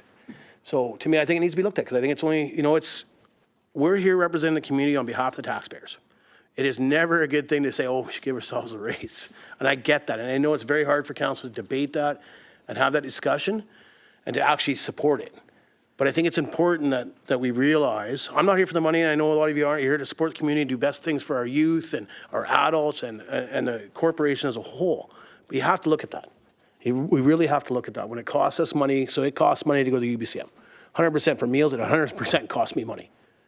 I'm not sure about the rest of council that attended UBCM, but it 100% cost me money unless I was eating at Tim Hortons. And Tim Hortons, I probably would have broke even. Like it's, you know, and I understand that UBC, I mean, some Vancouver, downtown Vancouver, they totally hiked up their rates. I think we paid $800 a night for our hotel rooms. You know, to be honest, you go there now, it's probably $240. So, Councillor Hoffman and then Councillor Norberg. Thank you, Mayor, and thank you for the explanation for 2.3 bullet 1, because I was going to be asking for clarification on what that was anyways. For me, I appreciate the limitations. I think the policy is actually pretty good. The only thing I would like to see is instead of having a breakdown by 2025-35 limits, just have a per diem for council and the subsequent policy for staff of just paying out. Forget receipts, forget trying to keep track of this stuff. Just give our people and ourselves a daily amount for ostensibly food. Whether you want to go cheap or not, I don't care. This is a reasonable amount for a daily limit. We pick a number, whether it's 100 or 120, I'll let staff decide on what's reasonable to bring before us and just be done with it. 5-day trip, 500 or 600 bucks. That's the food allowance and that's it. I just think it'll be easier and you won't get caught up on planning your meals in quite the same way. If you need 50 bucks for lunch, go have a $50 lunch because you're stuck in that spot, and then, okay, have a Tim Hortons dinner or like whatever. It's up to you. I don't want to say that you're limited to 25 at lunch and you're limited to 35 at dinner. Here you go, we're done. I just find that easier. Okay, just to kind of explain why it's broken down in meals amounts. So they probably came up with a cost. They came up with a total amount of $80, and they break it down so that when I go to the UBCM and I have a breakfast that's included somewhere, I don't get $20. Because because my breakfast is either included in my hotel or something I'm partaking in. Same with lunch. So at UBCM, some of us signed up for lunches. We would not get this lunch allowance because lunch was included in one of the conferences we're taking. So I think that's why they have it broke down, so they can remove those pieces of the pie. When, continental breakfast is at your hotel, we don't get the $20 for breakfast. Like, that's why it's broken down. And response, don't care. For $20, don't care. Just let staff have a $20 bonus that day, and we'll give ourselves $20 that day, or we'll have a slightly fancier dinner that day. I just don't think it's worth micromanaging to that extent. And the description of what you got caught in on a day for lunch, to the idea that you don't get to claim that amount because it happened to be at lunch or it was $3.58, that's lunch. You don't get to have the dinner allowance at that point. Toss it all out the window, pick a reasonable number, and if there's a little bit of bonus for people, don't care. Have fun at the conference. Thank you for your input, but I couldn't support something like that just because, again, I have to answer the taxpayers. So if I'm already getting breakfast, then I'm getting 2 dips. Yes. We can make a motion, we can debate the motion, but that would be why I couldn't support it, because of that. But I'm going to go to Ms. Torval and then to Councilor Norberry. Thank you, Mayor. Through the council, I'm going to have our CFO speak to the matter of per diems and meal allowances. Ms. Weiner? Hang on, I got to shut somebody off here first. Thank you, Ms. Torville. Through the mayor to your council, I just wanted to point out to you that there's limits established by CRA. So while you can choose any amount possible, it's totally approvable. The only thing is anything over the CRA amount will be a taxable benefit and will be categorized. So that's part of the reason why there is the breakdowns for breakfast, lunch, and dinner, but there is also a total amount. And as you know, the CRA limits are not necessarily the greatest amounts, but if you have receipts, it is not a taxable benefit, and that's usually why they include the amount and request for receipts. Okay, thank you. Councilor Norberry? Since we brought it up, what are the CRA rates? Ms. Torval? Thank you. Ms. Weiner? The rates are what they currently are at this point in the bylaw. Councilor Norberry, follow up? That's fair enough, yeah. So, when we were talking about the daily per diem rate, I think it's important for us to think about what type of people we want to attend extracurricular activities on council. Thankfully, there's most of us, I don't think, have to pay much of a cost to go to, a conference or a day meeting. But I have colleagues in Dawson Creek that do. They work at Save-On, they work at the bank, and for them to attend, daytime things, they either have to forego pay, or they have to take vacation days. And I think it's important for us to recognize there is a cost. And if we want to make it open for all people, we need to make it not a huge hit for them. We don't want to add barriers for them to attending, because we as elected officials should be going to all these things. Just something to think about. I'm a firm believer that, none of you or myself should have to pay to attend these things.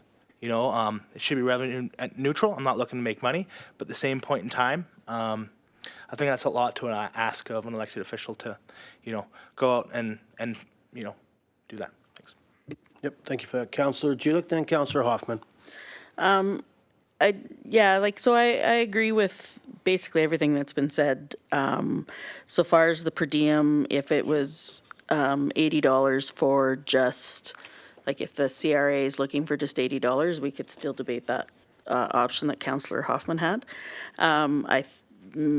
Councillor Norberry also said we have to be really, I feel like it's definitely something that's been talked about in the political realm lately, is making these seats inclusive. And so to me, to Mayor Kakauka's point, while we don't like to give ourselves raises,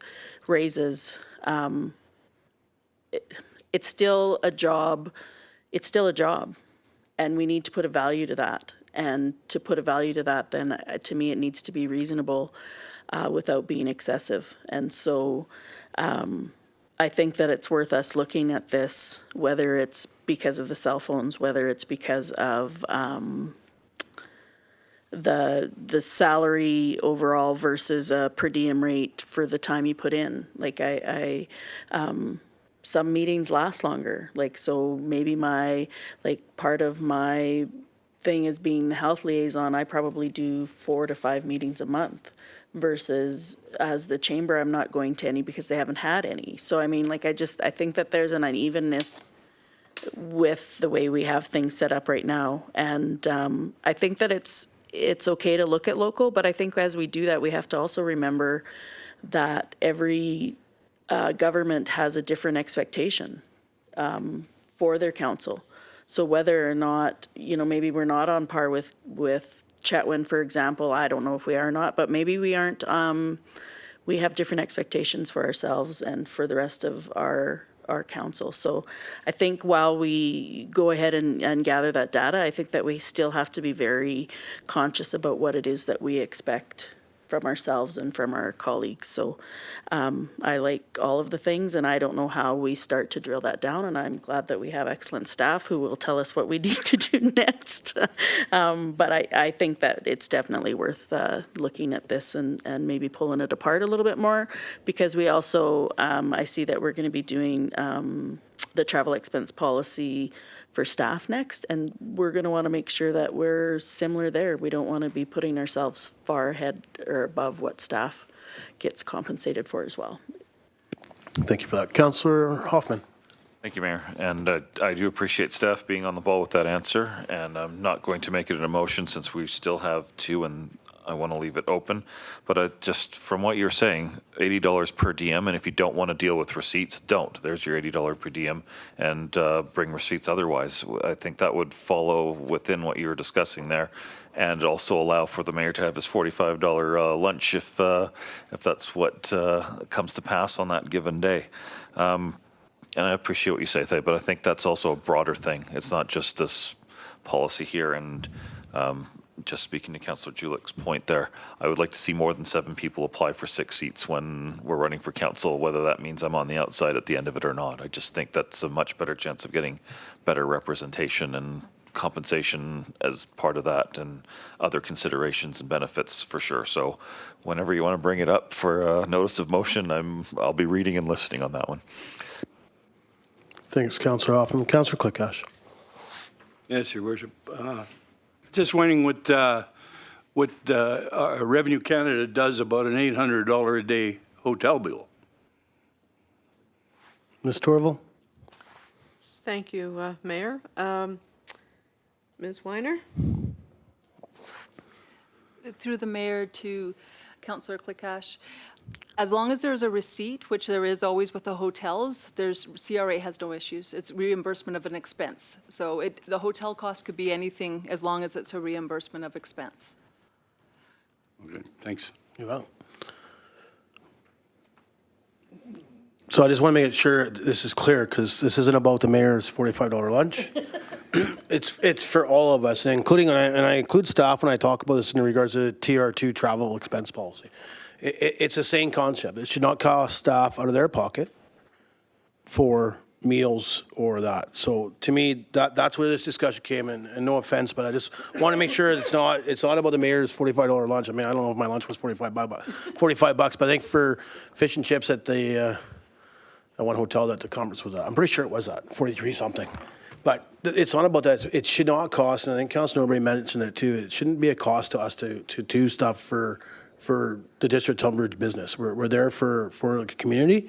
So I'm actually going to put a motion on the floor that we have staff review the daily per diem rate as well as meal rates for EO5 council expense policy as well as the TR2 travel expense policy.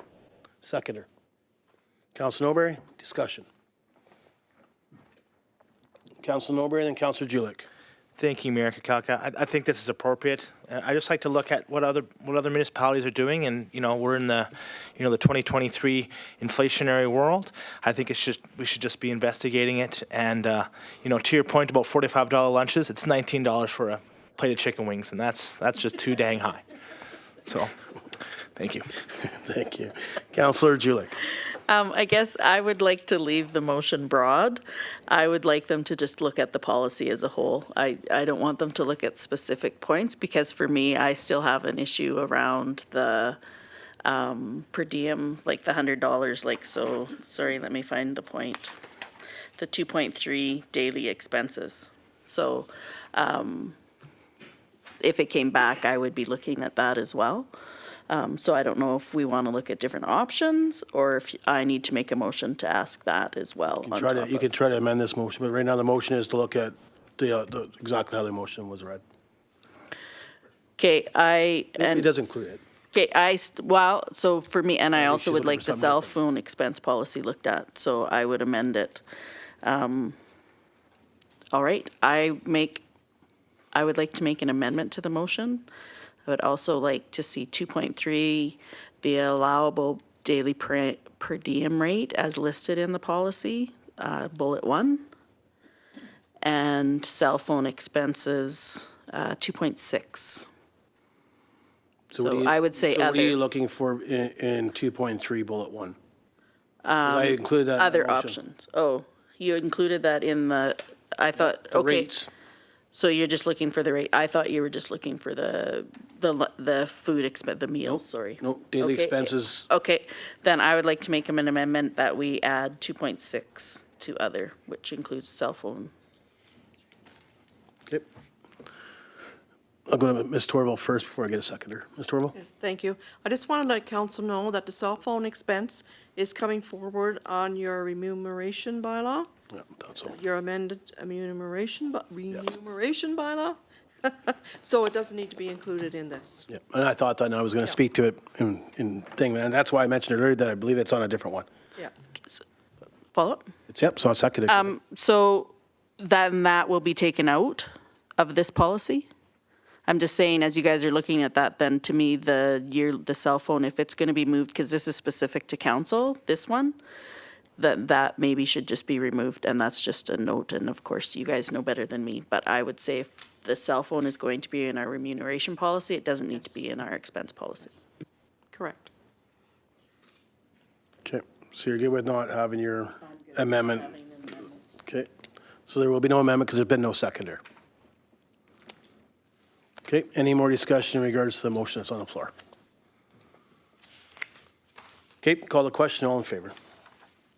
Opposed? Carried. German. Oh, we can talk about, sorry, I just added it. I'm sorry, that's why I thought I added it, so we could walk by it. But 6.8 TR2 travel expense policy. Report dated November 14th, 2023 from the Deputy Corporate Officer regarding TR2 travel expense policy for discussion or information. Councillor Julik. The council receives the TR2 travel expense policy for information. Seconder, Councillor Noberry. All in favor? Thank you. Carried. Yeah, thank you. I didn't add it down there. Thanks. Can do adjournment. So the item that was added is the 2023-2024 acting mayor schedule.